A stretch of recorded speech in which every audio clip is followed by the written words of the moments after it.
Varahi silks వారి grand festive celebrations పొందండి 10,000 రూపాయలు ఆపై కొనుగోలుపై బంగారు నాణెం ఉచితంగా. Hello all, welcome to it's TV. నేను మీ వివేక్ లంకమల్ల. కొందరు వ్యక్తులు కొన్ని అంశాల్లో ప్రత్యేకంగా ఉంటారు. ప్రపంచంలో ఎక్కడ కవిత్వం అయినా దేశాల్లో ఉన్న కవిత్వం తీసుకురండి, నా దగ్గర ఉంది, ఎదర్ ఆఫ్లైన్ కానీ లేదంటే పుస్తక రూపంలో కానీ రెండిట్లో ఉందని చెప్పగలిగే వాళ్ళు అరుదుగా ఉంటారు. అలాంటి అరుదైన వ్యక్తి ఈరోజు మనతో ఉన్నారు. వారే వాడేవి చిన్నరుద్రు గారు. Welcome sir. నమస్కారం. సార్, జనరల్గా ప్రతి మనిషికి వృత్తి ప్రవృత్తి రెండు ఉంటాయి. మీ వృత్తి వచ్చేసి ఐఏఎస్గా రిటైర్ అయ్యారు. బట్ ప్రవృత్తి పరంగా వాడేవి చిన్నరుద్రు గారు అంటే తెలుగు సాహిత్యానికి ఒక సంతకం అంటారు. సో ఎలా సార్ ఆ వృత్తిని సాహిత్యాన్ని ఎలా బ్యాలెన్స్ చేసుకుంటూ వచ్చారు? సాహిత్యంలోకి మీరు ఎందుకు ఇంతగా పేరు వచ్చింది? వృత్తి మధ్యలో వచ్చి మధ్యలో పోయినట్టు చెప్పచ్చు. సాహిత్యమే మొదటి నుంచి ఉంది. ముఖ్యంగా ఏమంటే, నాకు నిన్న కూడా ఖదీర్ బాబు ఇదే ప్రశ్న అడిగాడు, పుస్తకాలు ఎందుకు చదవాలని మేము ఒక శీర్షిక వేస్తున్నాము, ఒక 2 వాక్యాలు చెప్పండి అని. అసలు పుస్తకాలు ఎందుకు చదవాలి అన్న ప్రశ్నే నన్ను ఎవరన్నా ఒక 40 ఏళ్ల కింద 50 ఏళ్ల కింద అడుగుంటే నేను చాలా ఆశ్చర్యపోయి ఉండేవాడిని. కారణం ఏమంటే, నేను ఒక గిరిజన పల్లెలో పుట్టి పెరిగాను. ఆ రోజుల్లో మేము పుట్టినప్పుడు మా ఊళ్ళో కరెంట్ లేదు, వార్తాపత్రిక లేదు, రేడియో లేదు, అసలు ఇప్పుడు చూసే ఈ గ్యాడ్జెట్స్ ఏవీ లేవు. ఆ రోజుల్లో ప్రపంచం గురించి మాకు ఏదైనా కిటికీ తెరిచి ఉంటే పుస్తకాలు మాత్రమే. పుస్తకాల వల్ల మాత్రమే ప్రపంచం గురించి తెలిసింది. కాబట్టి అది ముందు వచ్చింది. ఒకవేళ నేను ఒక ప్రభుత్వ ఉద్యోగం సంపాదించుకుని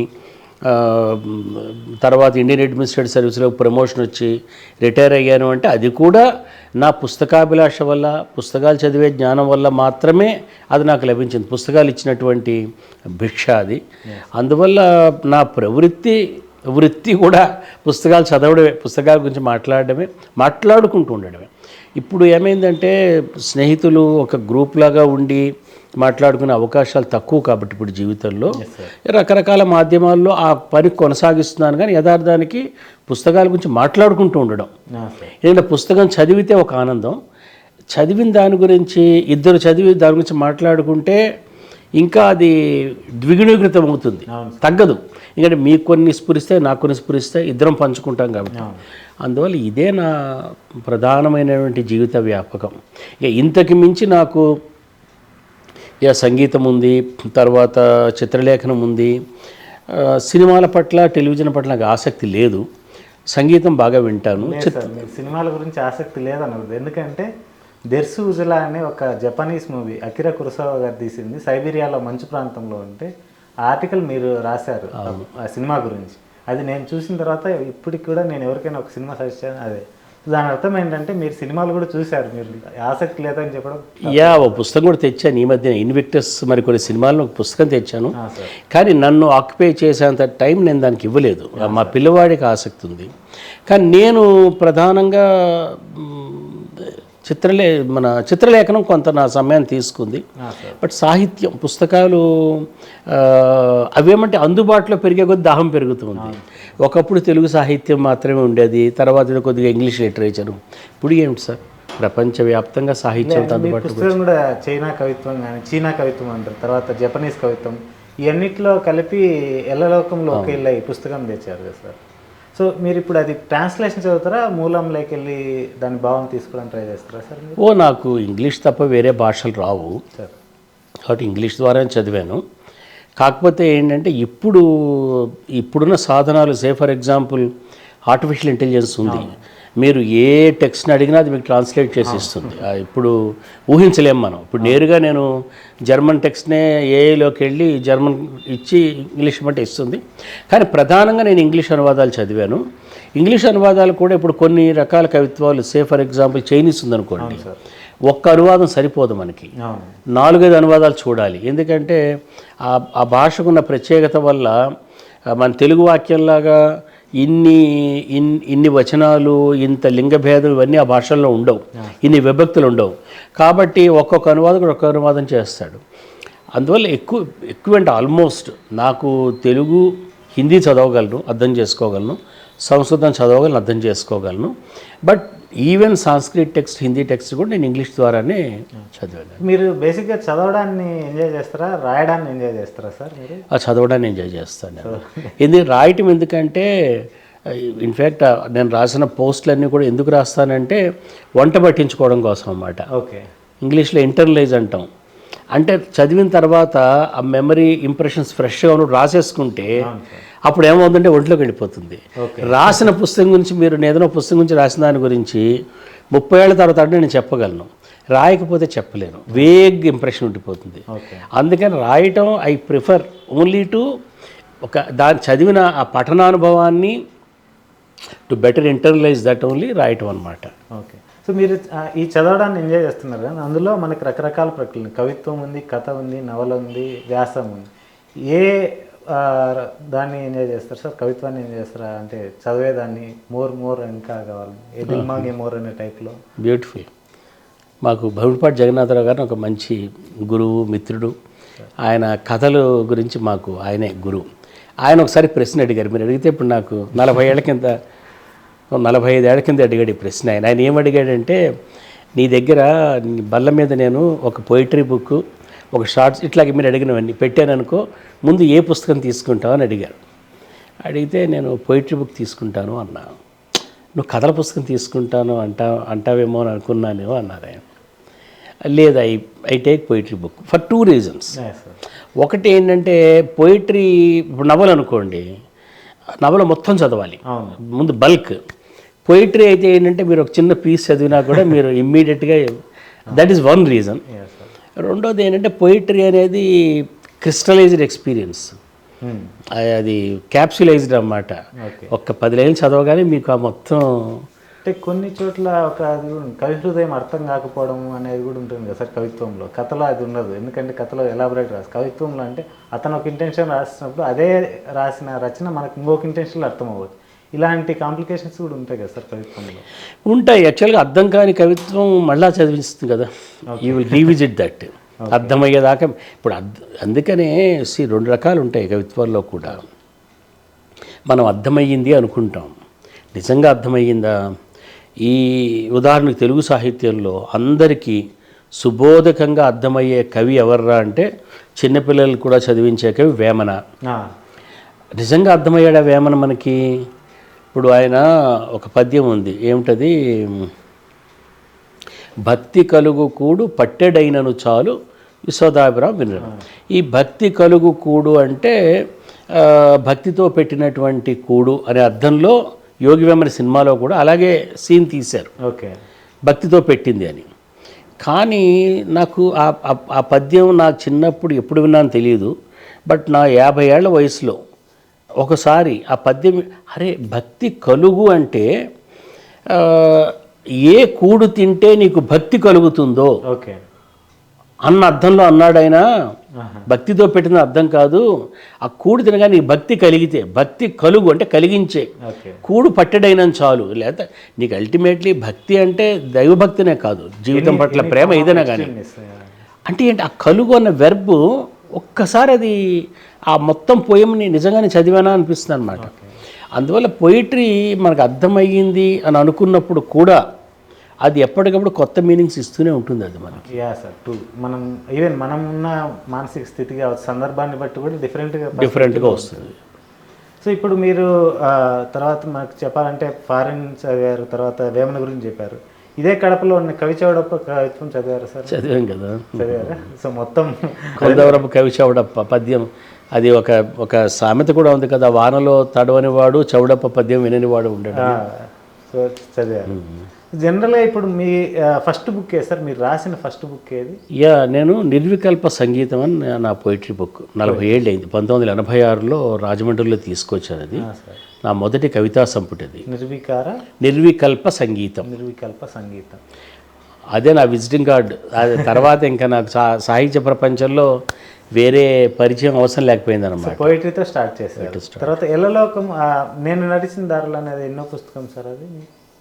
అది అప్పటికి చాలా పుస్తకాలు తీసుకొచ్చాను. నేను నడిచిన దారులు అనేది నా యాత్ర కథనాల తాలూకు సంపుటి.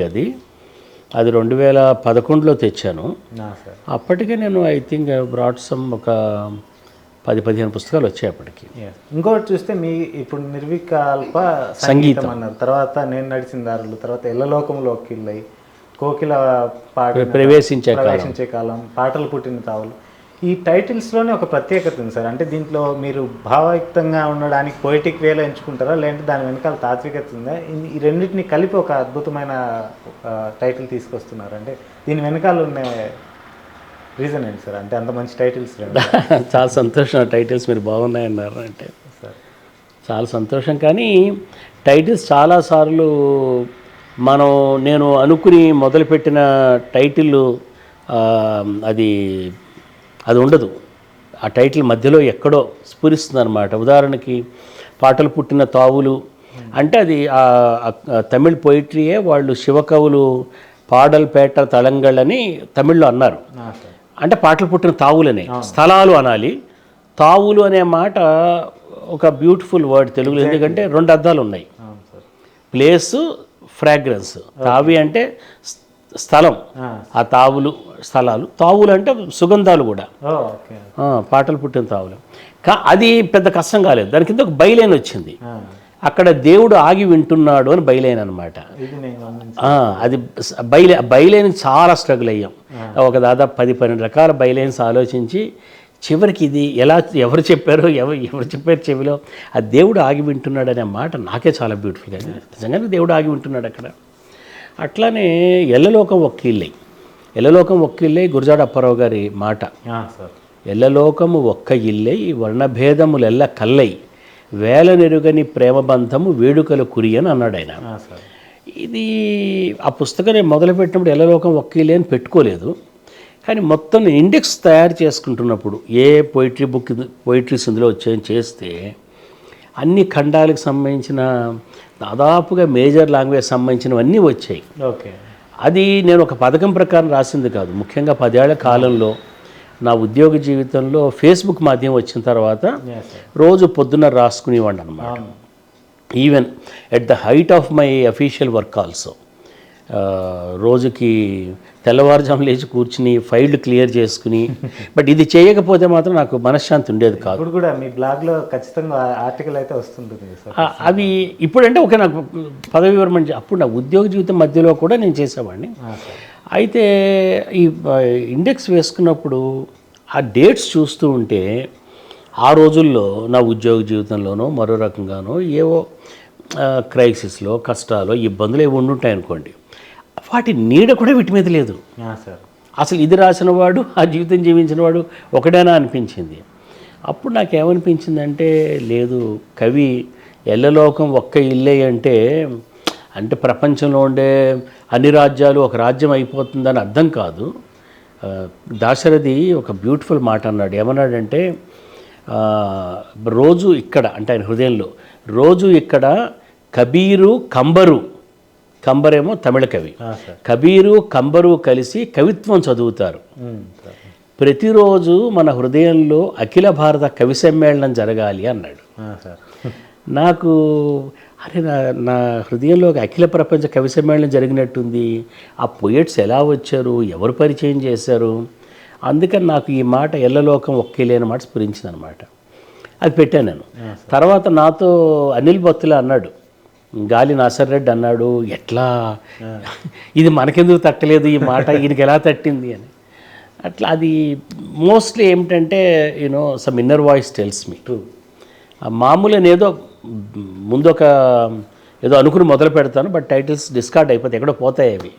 కానీ కోకిల ప్రవేశించే కాలం అని చెప్పడం కూడా అద్భుతమైన ప్రయోగం కదా సార్, పదప్రయోగం. కోకిల ప్రవేశించే కాలం పుస్తకం తెచ్చిన తర్వాత టైటిల్ పెట్టాక నామాడి శ్రీధర్, ఆయన మంచి కవి భావుకుడు, మీరు మీ 20వ ఏట పుట్టినరోజు గీతం అని రాశారు, అందులో వాడారు కదా ఈ పదం అన్నాడు ఆయన. నాకు గుర్తే లేదు. ఆకులు రాలిన అరణ్యంలోకి కోకిల ప్రవేశించే కాలంలో నన్ను కన్నది మా అమ్మ, ఆమెకు నా అనేక నమస్కారాలు అని రాశానన్నమాట. అంటే ఇది ఈ 2010లో వచ్చిన ఈ టైటిల్ యాక్చువల్గా నేను 1983లోని 84లో పోయంలో ఉన్నదన్నమాట. అది అంటే లోపల అంతశ్చేతంలో ఆ మాట ఉంది, ఆ బుక్ రాసినప్పుడు బయటకు వచ్చింది అది. ఇప్పుడు మీరు జనరల్గా నేను తిరిగిన దారులు అనేది ఉంది కదా సార్, అది మనకి జనరల్గా చెప్పాలంటే ట్రావెలాగ్ అది. సో అంతకుముందు మన ట్రావెలాగ్స్ అన్నీ కూడా ఒక పర్టికులర్, ఇప్పుడు వెళ్తే కాశీ వెళ్ళి రావడం, లేదంటే కాశ్మీర్ దర్శనం, ఒక్క చోటుకి వెళ్ళేది. ఇలాగా ఒక్కొక్క ప్లేస్ని ఒక వ్యాసంలో రాస్తూ 5-6 అంటే ఒక 10 ప్రయాణాలు కలిపి ఒక పుస్తకం ఇంతకుముందు వచ్చినాయి. ఇది ఫస్ట్ పుస్తకమా సార్ తెలుగులో? అలా డిఫరెంట్ ట్రావెల్ స్టోరీస్ కలిపి ఒక బుక్గా మీరు అన్నది కరెక్టే. ఇప్పుడు ఏదైనా ఒక కాశీ లేదా రష్యా లేదా చైనా అమెరికా అలా వెళ్ళొచ్చి రాష్ట్రం ప్రయాణానికి ఉన్నాయి కానీ ఒక రైటరు వివిధ ప్రయాణాలు చేసి వాటిని కొన్నిగా ఒక పుస్తకంగా తీసుకు నాకు ఐడియా లేదు, ఎవరిని అడగాలి ఇది. ఏమో మరి భ్రమణకాంక్షలో ఉందేమో, నేను చూడలేదు. ఆదినారాయణ పుస్తకంలో ఉందేమో ఉండొచ్చు. భ్రమణకాంక్షలో. పుస్తకం ముందు అనుకున్నాను సార్ నేను. బ్రహ్మకాంక్ష మీది ముందా? నేను చూడలేదు, మరి చూడాలి, మరి అడిగారు కాబట్టి. ఇప్పుడు ఈ ఎల్లో మనకి నేను తిరిగిన దారులు ట్రావెల్ ఆగి ఆల్మోస్ట్ పాటలు పుట్టిన తావులు కూడా ట్రావెల్ ఆగి.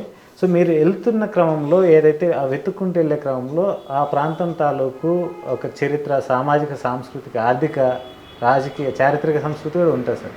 ఇన్ని నిక్షిప్తమైనాయి అందులో, లేదంటే ఓన్లీ మనకు సంగీత కోణంలో లేదంటే ఆ కోణంలోనే వెళ్ళారా? ఒకటి ఏంటంటే, నేను ఏదైనా ఒక ప్లేస్కి వెళ్ళినప్పుడు నేను వెళ్ళే ముందు అయితే గూగుల్ చూడను సార్. ఈవెన్ ట్రావెల్కి కూడా, అంటే మరీ అంత హెల్ప్లెస్ కండిషన్ కూడా ఇప్పుడు రాలేదు. ఎందుకంటే గూగుల్ మ్యాప్ చూస్తే నాకు సర్ప్రైజ్ ఎలిమెంట్ ఉంటుంది, దారి మనకేదో బోధపరుస్తుంది. ఆ సర్ప్రైజ్ ఎలిమెంట్ని మనం మిస్ అవుతామని నాకు అనిపిస్తుంది. సో అన్సర్టన్ సర్ప్రైజ్ ఎలిమెంట్ మనకి సాక్షాత్కరించాలి. అందువల్ల తర్వాత వెళ్ళొచ్చిన తర్వాత అప్పుడు నేను కోరిలేట్ చేస్తా, వెతుకుతాను, చదువుతాను, దానికి సంబంధించిన విషయాలు కూడా చూస్తాను. చాలాసార్లు వాటికి సంబంధించిన విశేషాలు కూడా ఒక angel, I believe in angels. ఎందుకంటే నాకు పుస్తకాలు లైబ్రరీలో ఒక యాంజల్ ఉంటుంది, ఆమె ఇచ్చింది చాలాసార్లు. బుక్ షాప్ యాంజల్ ఉంటుంది. అన్ని పుస్తకాల్లో ఆ పర్టికులర్ బుక్ మనకి ఎలా దొరుకుతుంది, ఐ డోంట్ నో. అట్లాగే ఈ ప్లేసెస్లో కూడా యాంజల్స్ ఉంటారు. ఫర్ ఎగ్జాంపుల్, నేను శ్రీరంగం వెళ్ళినప్పుడు, సరే శ్రీరంగం నుంచి రావడానికి చాలా ఉన్నాయి. తిరుమంగయ్య ఆళ్వార్ అనే ఆయన ఆ శ్రీరంగం దేవాలయానికి చాలా అంటే దేవాలయాన్ని చాలా స్ట్రెంగ్థెన్ చేశాడు సార్. ఇప్పుడు కూడా ధాన్యాగారాలు ఇవన్నీ ఆయన పేరు మీద ఉన్నాయి. ఆయన తమిళ వైష్ణవాన్ని he was a militant Alvar. చాలా తక్కిన ఆళ్వార్లు పోయిమ్స్ రాశారు. పోయిం రాయడం మాత్రమే కాదు, ఈయన ఒక మిషనరీ అనమాట, చాలా పెద్ద ధ్యేయంతో. అటువంటి తిరుమంగయ్య ఆళ్వార్ గురించిన స్టోరీస్, అది బుక్ దొరికింది నాకు ఇంగ్లీష్లో. అది ఊహించడానికి లేదు, పొయిట్రీ దొరకచ్చు. ఆయన గురించిన కథలు, అంటే తమిళ దేశంలో తమిళులకు మాత్రమే తెలిసిన కథలు లాంటి కథలు నాకు తెలిసి. ఆ బుక్ ఎలా వచ్చిందో నాకు తెలియదు. యాంజల్ తీసుకొచ్చి ఇచ్చింది. ఎంత బ్యూటిఫుల్ స్టోరీస్ అన్నమాట అవి. అసలు ఆ కథలు ఈ పోయమ్స్, ఈ చరిత్రకారులు ఎవ్వరు చెప్పని విషయాలు ఆ కథలు చెప్తాయి. ఉదాహరణకి, రోజు మధ్యాహ్నం పూట రంగనాథస్వామి ఆలయంలో పూజారి కూర్చుని పూలు గుచ్చుకుంటూ ఉండేవాడంట. భక్తులు ఎవరు రాని టైం కదా, మళ్ళీ ఈవినింగ్ వస్తారు కదా. అప్పుడు రంగనాథస్వామి కూడా ఏమీ తీరిగ్గా ఉండేది, ఆయనకు కూడా ఏమీ తోచుబాటు అవ్వదు కాబట్టి ఈ పూజారితో మాట్లాడుతూ ఉండేవాడు ఆయన. సరే ఇలా కొన్ని రోజులు అయిన తర్వాత ఒకరోజు ఆయన ఏదో తిరుమంగయ్య ఆళ్వార్ గురించి ఒక మాట అన్నట్టు పూజారి. ఆయన చాలా కోపం వచ్చిందంట రంగనాథస్వామికి. ఆ రోజు మాట్లాడడం మానేసేట ఆయనతో. ఇంకా ఆయన తిరుమంగయ్య ఆళ్వార్ ఏంటంటే పని కట్టుకుని జాబితా రాసుకుని 108 దివ్యక్షేత్రాలు, ప్రతి క్షేత్రం మీద ఒక పోయం రాయాలని మనసు పెట్టుకున్నాడు అన్నమాట ఆయన. సరే ఆయన ఒకరోజు వెళుతూ ఉండగా ఒక చిన్న వైష్ణవ క్షేత్రం, లక్ష్మీదేవి విష్ణువుకి కాళ్ళు పడుతూ ఉంది. మందంట ఆళ్వారు వెళ్ళిపోతున్నాడండి, ఒకసారి పిలవండి, లేదా మన మీద పోయం రాయడు, మన గుడి మీద రాయడు అందంట. అంటే పిలిచారంట ఆళ్వారిని. ఆయన పోయం రాయలే, బట్ ఎక్కడో చోట మెన్షన్ చేసి వదిలేశాడు అన్నమాట. ఇలాంటివి అసలు ఎలా దొరుకుతాయి, నాకు తక్కిందని దొరకడం ఆశ్చర్యం. అలాగే నేను ఆ తమిళ దేశంలో నాయనార్ల గురించి తిరుగుతున్నప్పుడు, సరే నాయనార్లు, ప్రధానమైన నాయనార్ల తాలూకు ఊళ్ళు అవన్నీ తిరుగుతున్నాం. మేము ఒకరోజు కుంభకోణం దగ్గర ఒక ఊరు ఉంది, తిరువావుడుదురై ఆ ఊరు. అక్కడ సుబ్రహ్మణ్య అయ్యర్, స్వామినాథ్ అయ్యర్ అనే ఆయన ఈ తమిళ సాహిత్యం అంతా బయటకు తీసుకొచ్చాడు. ఆయన పుస్తకం ఆత్మకథ రాసుకున్నాడు, నా చరిత్ర తెలుగులో వచ్చింది. అసలు అదే చదివి తమిళ లిటరేచర్ పట్ల నాకు ఆసక్తి వచ్చింది. నేనేం చేశానంటే ఈ ఆళ్వార్లు నాయనార్లు చూస్తున్నాను, అసలు వీళ్ళని పరిచయం చేసిన ఆయన కదా, ఆయన చదువుకున్న ఊరు వెళ్ళాలి కదా అని ఆయన ఆ మఠంలో చదువుకున్నాడు. ఓకే. ఒక వీరశైవ మఠం. ఆ మఠానికి వెళ్ళాం. వెళ్ళేటప్పుడు ఏమైంది, నాతో పాటు లైజన్ ఆఫీసర్ ఉన్నాడు, ఆయన తమిళ్ స్కాలరు, తెలుగు మాట్లాడతాడు. మేము వెళ్తూ ఉండగా ఏమైందంటే నేను కునికిపాట్లు పడుతున్నా, సడన్గా నాకు మెలకు వచ్చింది. ఇలా చూస్తే ఆ పక్కన ఏదో ఒక బోర్డు కనబడుతోంది, నాయనార్ అన్న తమిళ పదం గుర్తుపడడం వచ్చేటప్పుడు నాకు ఓకే ఏదో నాయనార్ అన్నట్టుందండి అని అతనితో. అప్పుడు కారు దాటిపోయింది. అతను చూసేటప్పటికి మేము దాటిపోయాం. అతను అన్నాడు సర్లేండి సార్ వచ్చేటప్పుడు చూద్దాం మనం అన్నాడు. అయిపోయింది. మేము వెళ్ళాము, మఠానికి వెళ్ళాం. అక్కడ ఆయన మఠాధిపతిని కలిసాము. అక్కడ ఆయన భోజనం చేసి వెళ్ళమన్నాడు. ఇంకా సమయం గడిపాం, అయిపోయింది. ఆయన ఏం చేశాడు, ఆ మఠాధిపతి నన్ను ఆశీర్వదించి ఆయన పక్కన ఒక పుస్తకం ఉంటే నా చేతిలో పుస్తకం పెట్టాడు. పుస్తకం తీసుకున్నాను. తీసుకున్న తర్వాత బయలుదేరినప్పుడు నేను మర్చిపోతాడని మనం ఇందాక అక్కడ ఏదో ఉందాం అనుకున్నాం కదా, చూద్దాం అనుకున్నాం కదా, వెళదామని. సరే గుర్తుపెట్టుకుని వెళ్ళాం. వెళితే ఏంటది, అసలు ఈ మొత్తం తమిళ శైవానికి అంతటికి కూడా తిరుమల నాయనార్ అనే ఆయన, he was the father of Tamil Shaivism. Okay. ఆయన తిరుమంత్రం అని పుస్తకం రాశాడు. ఓకే. తిరుమంతిరం అంటారు దాన్ని శైవం, తమిళ శైవానికి. తిరు అనే పదం వైష్ణవానికి, తిరు అంటే తమిళ పదం, తిరు అంటే శ్రీ అర్థం. ఓకే. శైవులు వైష్ణవ ఇద్దరు కూడా దాన్ని తీసుకున్నారు. ఓకే. ఈ తిరుమంతిరం అనే పుస్తకం that is the Bible for Tamil Shaivam అనమాట. మన దగ్గర తమిళ శైవం, కన్నడ శైవం, కాశ్మీర్ శైవం ఇట్లా ఉన్నాయి. Each is a school by itself. తమిళ శైవానికి ఆయన అసలు ఫాదర్, ఆయన పుస్తకం బైబిల్. ఆయన ఎట్లా మర్చిపోయినా గుర్తులేదు. వెళ్ళాం అక్కడికి. ఒక చిన్న ప్లేస్, ఆ ఒక కమోరేటివ్ ఏదో స్మారక చిహ్నం ఉంది, కాసేపు కూర్చున్నాము. అక్కడ ఎవరు లేరు, బట్ ఫైన్. ఓకే. అంటే నాకు ఆయన గుర్తు చేశాడన్నమాట, నువ్వు అన్నీ తిరుగుతున్నావు, నన్ను మర్చిపోయావు చూడని. సరే అసలు ఫస్ట్ నేను చాలా థ్రిల్ అయిపోయాను నేను. ముందేమో చాలా వగచాను, ఇదేంటి ఇన్ని మర్చిపోయినా అనుకున్నా, నేను మర్చిపోయినా ఆయన మర్చిపోలేదు అని అనుకున్నాము. అనుకున్న తర్వాత కారులోకి ఎక్కిన తర్వాత అప్పుడు ఇందాక ఆయన మఠాధిపతి పుస్తకం ఇచ్చాడు కదా, తమిళ పుస్తకం, ఇదేంటి చూడండి అని అడిగితే తిరుమంత్రం పుస్తకం అది. నేను దీని గురించి రాస్తూ ఏం రాశానంటే, జలాలుద్దీన్ రూమి ఒక మాట అన్నాడు. ఆయన ఏమన్నాడంటే, గుర్తుపెట్టుకో, నువ్వు నీళ్ల కోసం వెతుక్కుంటున్నప్పుడు నీళ్లు కూడా నీ కోసం వెతుక్కుంటూ ఉంటాయి అన్నాడు. ఆ మాట నాకు గుర్తొచ్చింది అనమాట. అందుకని ఈ ఒకటి చూద్దామని బయలుదేరాను నేను. అదే ఈ మీ వెతుకులాట మనకి నేను తిరిగిన దారిలో కూడా ఉంటుంది కదా సార్. మన కృష్ణ గోదావరి పుట్టిన తావు బుగ్గ, నీటి బుగ్గ కోసం వెతుక్కుంటే నాసిక్ దగ్గర, గోదావరి దగ్గర. అది గోదావరి అంటే అది ఏదో పెద్ద జలపాతంలాగా ఎగిసి పడుతున్న ఇట్లా అనుకుని వెళ్ళాం. అదే నేను చదివాను సార్. అందుకనే రవీంద్ర కుమార్ శర్మ ఆదిలాబాద్లో ఉండేవారు, గురూజీ అనేవాళ్ళం. ఆయన ఇట్లానే ఆదిలాబాద్ని అధ్యయనం చేశాడు. ఆయన చెప్పేవాడు ఏమనంటే, మేము రోజు పొద్దున్న లేచి బయలుదేరేవాళ్ళం, ఏదో ఒకటి చూద్దామని కాదు, ఏదైనా చూద్దామని అనేవాడు. ఆ ఏదైనా చూద్దామని. యాక్చువల్లీ మీ పుస్తకంలో కూడా నాకు చాలా బాగా నచ్చింది ఏంటంటే, లంకమల దారుల్లో ఆ ఏదైనా చూద్దామని వెళ్ళటం. ఇప్పుడు ఏదో ఒకటి చూద్దామని వెళ్తారు కదా, వెళితే అక్కడికి వెళ్ళాక ఇప్పుడు మీరు చూసే ఉంటారు, అరకు వ్యాలీ వెళ్తారు,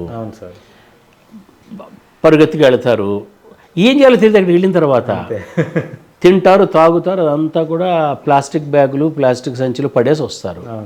నేను అట్లానే ఒకసారి లాల్బాగ్ వెళ్ళి బెంగళూరులో చాలా డిసప్పాయింట్మెంట్ గురయ్యాను నేను. లాల్బాగ్ చూడకుండా ఎలా వెళ్తారండి బెంగళూరు నుంచి అన్నారు. వెళితే అక్కడంతా ప్లాస్టిక్, ఏమీ లేదు అక్కడ. గులాబీల తోటలో ప్లాస్టిక్ ఉంది. సో ఏదైనా చూడాలని వెళ్ళాలి, ఏమో చెప్పలేము. ఆ ఊరు నీకు, ఆ దారి నీకు ఏమి వరకుపరుస్తుందో, ఆ సర్ప్రైజ్ ఉంటాయి. అది ప్రకృతి మీకోసం సిద్ధం చేసి పెడుతుంది. నేను ఇదే భావం రాసినట్టున్నాను సార్. అడుగు బయట పెడితే గమ్యమే చేయలేదు, వెళ్ళే దారిలో నీకు నువ్వు దొరకపోవచ్చు. కావున ఇది మీరు ఆ మొత్తం నాకు ఎందుకు అంత ముగ్ధుండయ్యానంటే, అది మనం ఓపెన్ ఎండెడ్గా ఓపెన్ హార్ట్తో వెళ్ళాలి. ఇక్కడ మన గూగుల్లో లేదా ఏ పుస్తకమైనా ఒక మనిషి కదా రాశాడు, అతని పరిమిత అనుభవంతో రాస్తాడు. అతను ఉన్నాడు, లేడు, కాలగర్భంలో కలిసిపోయాడు. కానీ ప్రకృతి అయితే అక్కడ ఉంది కదా, it is larger than a human being. మేము ఇట్లానే నేను తిరిగిన దారుల్లో నా పాపికొండల యాత్ర గురించి రాశాను నేను. కృష్ణగిరి టెంపుల్, ఆ పాపికొండలు. ఆ రోజు మేము సాయంకాలం తిరిగి వస్తున్నప్పుడు పడవ ఎక్కాం. పడవలో పడవ వాళ్ళు, మేము అడగల, నాకు తెలియదు కూడా, అక్కడ శబరి గోదావరి సంగమం ఉందని. వాళ్ళు శబరి గోదావరి సంగమాన్ని తీసుకెళ్లారు రాత్రి వెన్నెల్లో. ఊహిస్తే ఏది కాదు కదా, అసలు ఎంత థ్రిల్ అయిపోయింది. సంగమం మన వాళ్ళకి, మన భారతీయ దృక్పథంలో సంగమం పవిత్ర స్థలం. ఎస్పెషల్లీ నీటి సంగమం, నదీ సంగమం అనేది పవిత్రమైన స్థలం. అది ఊహించకుండా వెన్నెల రాత్రి శబరి గోదావరి కలిసే చోటకి, అది ఎవరు చెప్తే ప్లాన్ చేస్తే, ఒకటి ప్లాన్ చేసి వెళ్ళామనుకో వెన్నెలు ఉండదు అక్కడ. అంటే కొన్ని వెన్నెల్లో సార్ నేను నా అనుభవం ఏంటంటే నీళ్లు ఉన్నప్పుడు అమావాస్య కూడా అద్భుతంగా ఉంటుంది అనిపిస్తుంది సార్. That's true. అంటే నేనేమంటానంటే ప్లాన్ చేసుకుని వెళితే ఒక ఆనందం ఉంటుంది, కొన్ని అసౌకర్యాలు ఉండవు, కరెక్టే. ప్లాన్ చేసుకోకుండా వెళితే అసౌకర్యాలు ఉండొచ్చు, కొంత వేసడ పడవచ్చు, కానీ there will be a surprise element.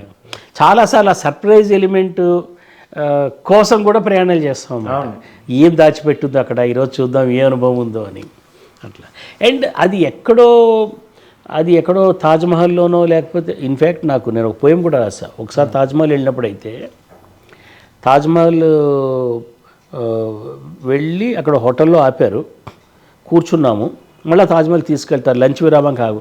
అక్కడ కూర్చున్న తొందరగా భోజనం చేసి కూర్చుంటే ఆ లాన్లో ఒక పువ్వు పూసి ఉంది, గడ్డి పువ్వు, దాని మీద ఒక తేనెటీగ ఎగురుతూ ఉందన్నమాట. అదొక 5-10 మినిట్స్ నేను దాన్ని చూస్తూ ఉన్నా. నేను పోయం రాశాను. నాకు ఆ తేనెటీగ షాజహాన్ కన్నా ఎక్కువ ప్రేమోన్మత్తతో కనిపించింది రాశాను నేను. సో ఏదో ఉంటుంది ఆ మూమెంట్. సార్ అంత దూరం అంటే తాజ్మహల్ దగ్గరికి వెళ్ళి తేనెటీగ పువ్వు తాగే చూడడానికి అంత దూరం వెళ్ళాలి, ఇక్కడైనా అంటారు, కానీ అక్కడికి వెళ్ళి రాయడం, అక్కడికి వెళ్ళినప్పుడు ఆ కంపారిజన్ అనమాట. Yeah sir. అంటే మీరు జనరల్గా కవిత్వాన్ని చదవడమే కాక రాయడం కూడా అద్భుతమైన భావాత్మకంగా రాశారు సార్. దానికి ఎగ్జాంపుల్ ఇప్పుడు నేను ఈ పుస్తకం మీదింది ఇది. ఆకృతుల అడవిలో అతడు పదే పదే దారి తప్పుతున్నాడు. కొందరి బాహువులు, కొందరి నేత్రాలు, కొందరి మాటలు, కొందరు కల్పించే ఆశలు ఎన్నిటినైనా చెరపవచ్చు. ఆకారాల ఆకర్షణ చెరగడం కష్టం. వాటిని తొలిసారి చూసినప్పుడే మనసు మీద పచ్చబొట్టు పుడుతుంది. వాటి నీడలు తొలగినంతసేపు మనసేదో గుంజుతున్నట్టే ఉంటుంది. ఇంత డీప్ అంటే మీరు ఫీల్ అయ్యి ఎలా రాశారు సార్? అంటే మీరు చదవడమే కాకుండా రాయడం కూడా అంతే భావాత్మకంగా రాశారు. వ్యక్తిగత అనుభవమా, భావాత్మక అనుభవం ఎలా వచ్చింది సార్? అందులో పోయం కూడా రాసేది ఏమిటంటే, ఇప్పుడు మనం టైలర్ ఉంటాడు కదా, పల్లెటూళ్ళది మనం టైలర్ దగ్గర చూస్తూ ఉండేవాళ్ళం చిన్నప్పుడు.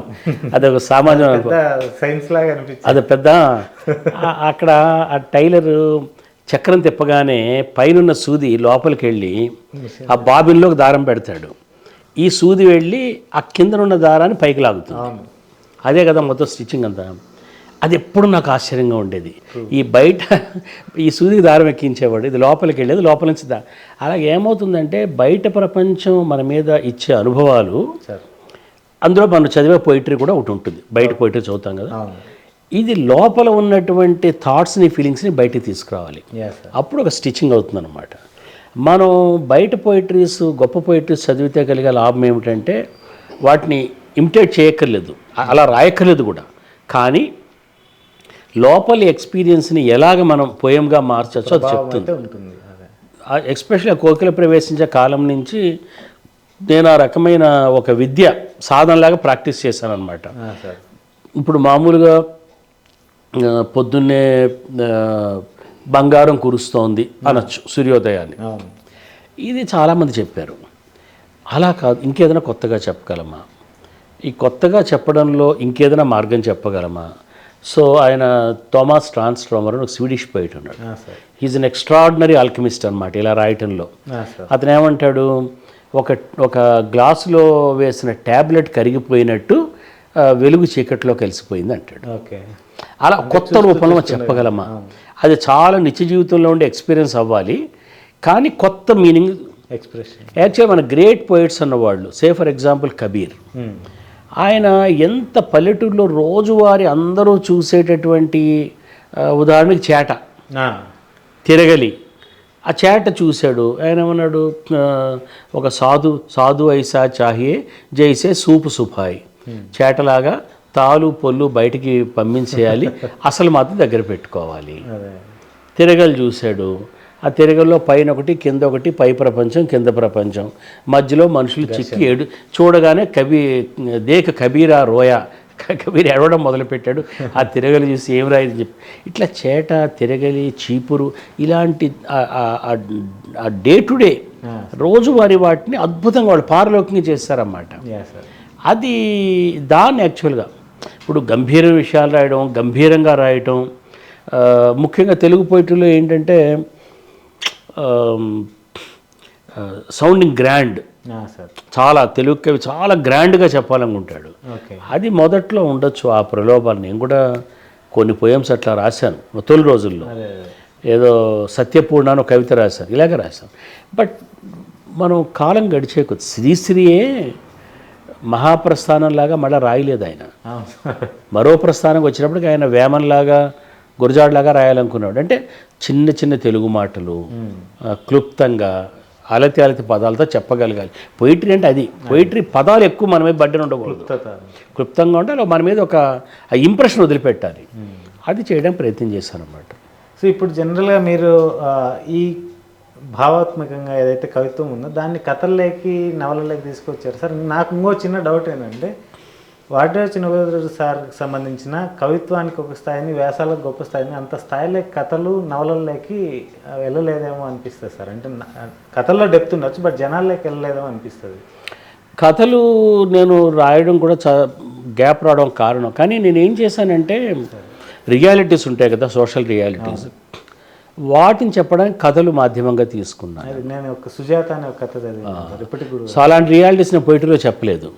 పొయిటరీ ఏమో సున్నితమైనటువంటి ఎమోషన్స్కి మాత్రమే పొయిటరీ పెట్టుకుని, కథలు మాత్రం నేను harsh realities, dark realities, Sujatha కానీ ప్రశ్నభూమి కానీ ఈ సంపుటంలో ఉన్నాయి చాలా కథలు. అవి ఎక్కువ వెళ్ళలేదు ప్రజల్లోకి. అవన్నీ కూడా ఏమిటంటే హార్ష్ రియాలిటీస్. ఉదాహరణకి నేను పోలవరం ప్రాజెక్టు ముంపు బాధితుల కథ రాశాను, మ్యాప్ మేకింగ్ అని. అది వెడగొట్టుకున్న మాధ్యమాలు. అయితే కథలు కూడా పొయిటిక్గా రాసినవి ఉన్నాయి, లేకపోలేదు. 1000 ఏనుగుల ఊరేగింపని ఆండాళ్ళ మీద ఒక కథ రాశాను నేను. అది ఒక పోయమే అది. ఓకే. ఆండాళ్ పోయిటరీ తిరుప్పావై లాగా రాయాలని ప్రయత్నించిన కథ అన్నమాట అది. ఆయన ఆఫ్కోర్స్ నేను ఆండాళ్ళతో పోల్చుకోలేం, కానీ ఆ స్ఫూర్తితోటి, ఆ ప్రభావంతో రాసిన కథ అన్నమాట. ఇప్పుడు మీరు అన్నారు సార్, నేను అంటే కవిత్వాన్ని రాసినంతగా కథల్లోకి ఎక్కువ రాయలేదని. ద సేమ్ మీరే చెప్పారు, దాంట్లో హార్ష్ రియాలిటీ ఉంది, దీంట్లో సున్నితత్వం ఉందని. అంటే మీరు హార్ష్ రియాలిటీకి భయపడి రాయలేదా, లేదంటే ఎందుకులే మనకు అది మనలో సున్నితత్వం ఉంటే చాలని? ఈ మంచి ప్రశ్న, చాలా మంచి ప్రశ్న. ఒకటి, నేను కథలు రాయడానికి కారణం ఏంటంటే నా జాబ్ సార్. ఎందుకంటే రాస్తే ఉద్యోగ సమయం రాయాలి, రోజువారీ జీవితానికి సంబంధించి రాయకుండా ఉండలేము. అది అవసరమా సార్? ఒకటి అంటే అవసరమంటే అవసరమే, కానీ ఉద్యోగమే చేస్తూ ఉన్నప్పుడు ఇది నాకు సరే ఇది పక్కన పెడదామని అనుకోవడం. రెండో కారణం ఏంటి, బేసిక్ ప్రాబ్లం. దానికన్నా కూడా కథ రాయడం అంటే ఏంటి, ఆల్రెడీ ఒకసారి ఏదో ఒక షాక్, ఒక ఏదో ఎక్స్పీరియన్స్ చేస్తుంటాం. రాయడం అంటే మళ్ళా you have to undergo all that. అది చాలా బాధాకరమైన విషయం. ఏదైనా కానీ ఒక డెత్, లేదా ఒక రేపు, లేదా ఒక మర్డరు, క్రైము, ఏవైనా కానీ ఇవే కదా అల్టిమేట్లీ కథ. అవి ఆల్రెడీ విన్నప్పుడో, చూసినప్పుడో, మన నిజ జీవితంలో తటస్థించినప్పుడో చాలా it's very difficult. Say for example, ఒక పెళ్లి కాని స్త్రీ, ఆమె గర్భవతి అయ్యి గర్భం ధరించి ఆమె అబార్షన్ చేసుకుంది. ఆమె ఒక్కతి వెళ్ళి అబార్షన్ చేయించు. ఇది కథ రాయాలని చాలా రోజులుగా అనుకుంటున్నా. రాయడానికి నాకు శక్తి చాలదు, ఎందుకంటే అదంతా అండర్గో కావాలి, ఆ పెయిన్ అంతా అండర్గో అయితే దానికి ఆ కథగా దానికి ఒక వర్త్ ఉంటుంది. అదే పోయం అనుకోండి, ఫైన్, అదొక బ్యూటీ ప్లే, అదే ఒక రీజన్. బట్ బాధ్యత కలిగిన రచయిత రాయాలి. కథ, నవల, నాటకం 3 నేను వర్క్ చేయవలసిన ఏరియాస్. సార్ నాకు అదే అనిపిస్తుంది. మీరు చూసిన వృత్తిరీత్యా మీరు చిన్న జీవితం కదా సార్, మీరు ఐటీడీఏపీఓ ఎంతో, అంటే బయట ప్రపంచం చూసి చాలా దగ్గర నుంచి చూసారు. ఎలా అనిపిస్తుంది సార్? అంటే మీకు వృత్తిరీత్యా సాటిస్ఫైడ్ అని అంటే లైక్ నేను వృత్తిలో దట్స్ ఎ డిఫరెంట్ వరల్డ్. ఆ వృత్తి చేయకపోయినా నాకు ప్రపంచం గురించి తెలిసి ఉండేది కాదు సార్, జీవితం గురించి కూడా తెలిసి ఉండేది కాదు. అది వ్యక్తిగా ఒకవేళ సాఫల్యం అంటూ ఉంటే ఫైన్, నా జాబ్ నాకు I'm satisfied with what I have done వ్యక్తిగా. కానీ అలా కాదు, చదువుకున్నాము, ఎంత ప్రపంచం గురించి తెలుసు, ఇవన్నీ చెప్పాలి. ముఖ్యంగా నన్ను ప్రొపైల్ చేసేది ఏమిటంటే గొప్ప లిటరేచర్ చదివినప్పుడు అది తెలుగులో తీసుకురావాలంటుంది. ఇది నా ఫస్ట్ కన్సర్న్ అండి. నాకు పోయిటరీ రాసుకోవాలి, నేను నవలలు రాయాలి, మంచి కథా రచయిత అనిపించుకోవాలి అన్నదానికన్నా కూడా ముందు ఓ వాల్టర్ విట్మన్ చదివాను, తెలుగులో తేవాలి. ఓ జలాలుద్దీన్ రూమించి తెలుగులో ముందు ఏంటంటే నాకు ఇంటర్లైజ్ చేసుకోవడం కోసం తెలుగులో రాసుకోగానే నాకు ఒక ఆనందం. It's like second time reading that poetry. అది చాలా బలంగా ఉంటుంది. అది ఎంత పెద్ద వ్యామోహం అంటే అలా ఎన్ని పథకాలనే తెలియదు నా దగ్గర. ఇప్పుడు ఆ తుకారం, ఆ పుస్తకాలు తుకారం పుస్తకాలు అవి పెద్దవి. ఆ తుకారం 3500 అభంగాలు. ఇప్పటికి ఒక పుస్తకంలోంచి ఒక 100 పోయమ్స్ దాకా చేయగలిగాను నేను. ఓకే. ఇక అది వాళ్ళ ముందు మనం తెలుగులో నేను చదువుకుందాం రోజులు నాకు పోయిటరీ దొరకలేదు కదా. ఇప్పుడు ఎవరో ఒక్కరు చదివినా చాలు కదా అనిపిస్తుంది అనమాట. సో ఇప్పుడు మనకి వృత్తిలో మీకు ఇచ్చిన అంటే లైక్ వృత్తిలో ప్రతి మనిషిలో కూడా ఈ కోణం ఉంటుంది, ఈ కోణం ఉంటుంది, రెండూ ఉంటాయి. మీకు వృత్తిపరంగా తృప్తినిచ్చిన కామెంట్ ఏంటి సార్? అంటే ఎవరైనా ఒక ప్రశంస కానీ లేదంటే ఇది బాగా చేశారు మీరు? వృత్తిలో ఏముందంటే గిరిజన సంక్షేమ శాఖలో గిరిజనులు వాళ్ళు దేవుళ్ళు. వాళ్ళు ఫస్ట్ ఒక అధికారిని నువ్వు దేవుడు అని అన్నారు అంటే అంటే వాళ్ళకి ఏది అవసరమో వాళ్ళకి ఆ చిన్నపాటి అవసరం కూడా, అంటే ఒక ఉదాహరణకి ఫర్ ఎగ్జాంపుల్ మనం శ్రీశైలం నుంచి దోర్నాల దారిలో తుమ్మలబైలు ఒక ఊరు ఉంది, చెంచుగూడెం. అది ఆ తుమ్మలబైలు దాటి చింతల చెంచుగూడెం వస్తుంది. ఈ చింతల చెంచుగూడెం దాకా కరెంట్ ఉంది, తుమ్మలబైలు కరెంట్ లేదు. రోడ్డు మీద ఉన్న గ్రామం అది. అది ఎప్పటి నుంచి ఉందో కరెంట్ లేదు. రకరకాల కారణాల వల్ల కరెంట్ రాలేదు అక్కడికి. ముఖ్యంగా టైగర్ ప్రాజెక్ట్ ఏవో అబ్జెక్షన్స్. బట్ ఆ అబ్జెక్షన్స్ దాటి వాళ్ళ కరెంట్ ఇవ్వచ్చు, నాట్ డిఫికల్ట్. ఎందుకంటే విదిన్ ద ఫ్రేమ్వర్కే మనం చేయొచ్చు. ఎవడొకడు పూనుకుని చేయాలి. అక్కడ తుమ్మలబైలి కరెంట్ తీసుకొచ్చాం. నేనేమంటానంటే ఆ ఒక్క for that single reason I think my life is fulfilled. అంటే ప్రశంస ఉన్న చోట విమర్శ కూడా ఉంటుంది సార్ మీకు? అలా విమర్శలు చాలా విమర్శలు ఉన్నాయి నా త్రూ అవుట్ మై కెరీర్. భయంకరమైన విమర్శలు. బహుశా నాకు తెలిసి నా అంత థరోలీ మ్యాలైన్డ్, క్రిటిసైజ్డ్, ఇంకా చెప్పాలంటే అంత దుమ్ము జల్లబడ్డటువంటి అధికారి ఉమ్మడి ఆంధ్రప్రదేశ్ చరిత్రలో మరొక అధికారి లేడు. అంత లోతైన మాట ఎందుకని సార్? జనరల్గా ఎందుకనంటే ఉన్నారు అధికారులు కూడా మీరు మీకు లేదు. ఎందుకంటే ఎందుకు వస్తుందంటే మీరు అసలు ఫస్ట్ ఆఫ్ ఆల్ ఒక అధికారిని 10 మంది కూడా మంచివాడు అన్నారు అంటే మీరు అనుమానించాలి అధికారిని. ఓకే. మీకు థంబ్ రూల్. ఒక ఆయన నా దగ్గరికి వచ్చాడు, మీ మీద నేను సోషల్ మీడియాలో చాలా రాశాను సార్, తర్వాత తెలిసింది మీ గురించి అన్నాడు. నేను చెప్పాను ఆశ్చర్యం ఏమీ లేదు, నా గురించి రాశారు, చాలామందికి నా గురించి ఏమి తెలియక రాస్తారు. ఎందుకు వస్తుందంటే వాళ్ళ తాలూకు ఇంట్రెస్ట్ వాళ్ళ ప్రయోజనాలు చాలా తీవ్రంగా భగ్నమైతే వాళ్ళు క్షమించలేరు, అందువల్ల వస్తాయి. రెండవది ఏంటంటే మన సమాజంలో అసలు మన మన మన మన ఎథోస్లోనే మన కల్చర్లోనే ఎవరైనా ఒకడు విలువల కోసం నిలబడ్డాడు అంటే వాడిని పరీక్షించడం మామూలు పరీక్షించడం కాదు, వాడిని చచ్చేటు పరీక్షిస్తారన్నమాట. అవి మన కథలు. రాముడు హరిశ్చంద్రుడి కథలని ఏం చెప్తాయండి, చివరికి గాంధీ దాకా ఏం చెప్తాయి కథలు. కాబట్టి అందుకనే సోక్రటీస్ ఒక మాట అన్నాడు, an unexamined life is not worth living అన్నాడు. పరీక్షకు గురి కాబడాలి. ఫైన్. బిగినింగ్ ఫస్ట్ టైము ఎక్కడో ఒక పేపర్లో ఒక చిన్న మాట రాస్తే ఆ రోజు నేను చాలా వణికిపోయాను నేను. బట్ అది రాటు తేల్చింది నన్ను. నువ్వు చేయాలనుకున్నా, మంచి చేయాలనుకున్నా ఫైన్, చేయడం మేము నీ అంతరాత్మకి నువ్వు జవాబుదారీ. Ultimately I believe in God. భగవంతుడు నా పక్షాన ఉన్నాడు, చేసుకుంటూ వచ్చాను. ఇప్పుడు మీరు వర్క్ చేసిన ఏరియాస్ కూడా దండకారంలో చేస్తారు, మన్యం ఏరియాలో చేశారు, తర్వాత ఇప్పుడు నల్లమల్ల, ఇవి రెండు కూడా నక్సల్. ఆదిలాబాద్లో కూడా చేశాను. ఆదిలాబాద్, ఇవన్నీ నక్సల్ ప్రభావితం ఉన్న ప్రాంతాలు. మీరు ఎప్పుడైనా ఎన్కౌంటర్ చేశారు సార్? నక్సల్స్తో నాకు ఒక 2-3 సార్లు ఏమంటారు భేటీ జరిగింది. అది ఏమంత భేటీనా ఘర్షణ సార్? ఘర్షణ కాదు, భేటీనే. నేను కర్నూలులో పనిచేసే రోజుల్లో, అది ఎప్పుడు 1900 I think it was in 1991. అప్పుడు వాళ్ళు యాక్చువల్గా నాకు కొట్టాల చెరువు అనే గ్రామం ఉంది. కొట్టాల చెరువు రీహాబిలిటేటెడ్ విలేజ్ అనమాట. రీహాబిలిటేషన్ ప్రాజెక్ట్ చేశారు, పెద్ద చెరువుని తీసుకొచ్చారు. వాళ్ళు నాతో మాట్లాడాలని కబురు చేశారు. ఒకసారి మాట్లాడతామని అంటే ఎక్కడో ఒక రాత్రి ఏదో ఒక స్కూల్లోనో ఎక్కడో కలిసాము. ఒక 1 అవర్ ఎంత అది ఘర్షణ కానే కాదు. వాళ్ళు అడిగారు, నేను సమాధానాలు చెప్పి అయిపోయింది. నేను project officer Chenchu ITDA project ఆఫీసర్గా పనిచేసినప్పుడు అమరాబాద్ మండలంలో అప్పాపూర్ ఊరు ఉంది. అవును. అప్పాపూర్ ఊరు దాటితే బౌరాపూర్ ఒక ఊరు ఉంటుంది, భ్రమరాపురం కూడా. భ్రమరాపురం అంటారు. ఆ బౌరాపూర్ నన్ను ఒక చెంచు ఆయన తీసుకెళ్ళాడు, మంచినీళ్ళు కావాలి అని తీసుకెళ్ళాడు. ఓకే. వెళ్ళాను నేను ఎప్పుడు నాకెవరు అంగరక్షకులు ఎవరు అటెండర్ కూడా ఉండడు, నేను డ్రైవర్ వెళ్తాము, నేను నడుచుకుంటూ పోతే ఎవరో చెంచు వాళ్ళు తీసుకెళ్తారు. తీరా నేను ఆ చెంచు అబ్బాయి ఒక యువకుడు ఇద్దరు వెళ్ళాము. ఆ బౌరాపూర్లో వాళ్ళతో మాట్లాడుతున్నప్పుడు నాకేదో ఐ సెన్స్ సంథింగ్ రాంగ్, ఏది తేడాగా ఉంది అక్కడ. బట్ ఫైన్ మాట్లాడుతుండే లేవబోతుండగా వచ్చి చుట్టుముట్టారన్నమాట. ఓకే. గన్స్ పట్టుకొచ్చారు, చుట్టుముట్టారు. ఫైన్ కూర్చున్నాం, మాట్లాడాం.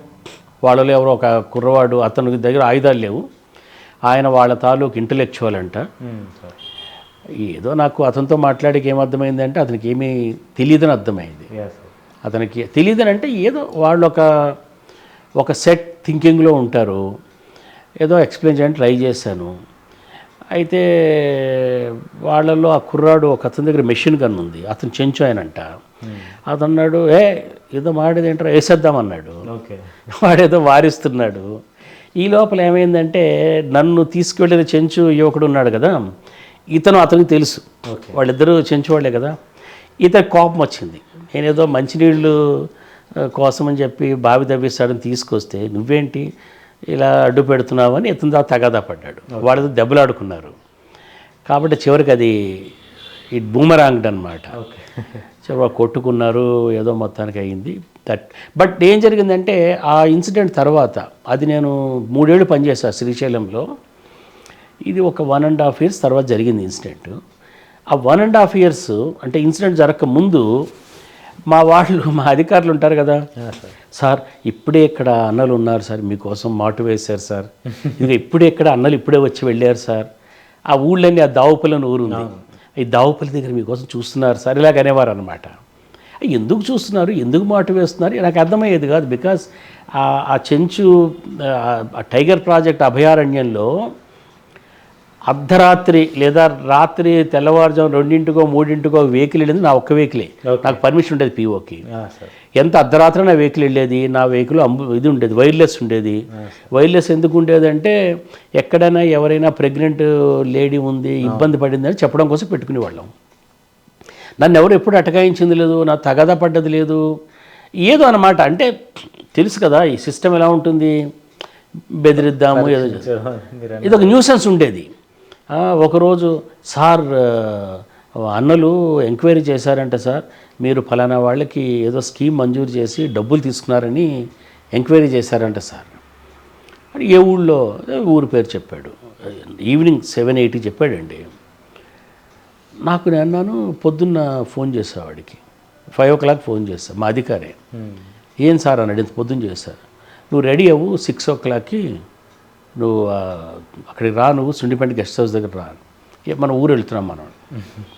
పొద్దున్న 6 o'clock ఏమనంటే, నువ్వు నేను ఒక ఊరి పేరు చెప్పావు కదా, నేను డబ్బులు వసూలు చేశానని అన్నారన్నావు కదా, పద ఊరు వెళ్దాం మనం.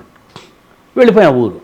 అందరిని పరిచి చెప్పండి ఎవరు ఏంటి ఎందుకు వచ్చింది మాట, ఎవరు వసూలు చేశారు, మీలో ఎవడో ఎక్కడో ఒకడు ఉంటాడు, వాడు వినాలని చెప్తున్నాను, చెప్పండి ఏ అకౌంట్, ఏ నెంబరు, ఏ చెక్కు డ్రా చేశారు, ఎవరి అకౌంట్లో వేశారు, నాకు కావాలి, విషయాలు తెలుసుకోవాలనుకుంటున్నాను. వణికిపోయారు మొత్తం అంతా. ఇలా ఉండేదన్నమాట. ఈ భేటీ అవడం దగ్గర పోయింది.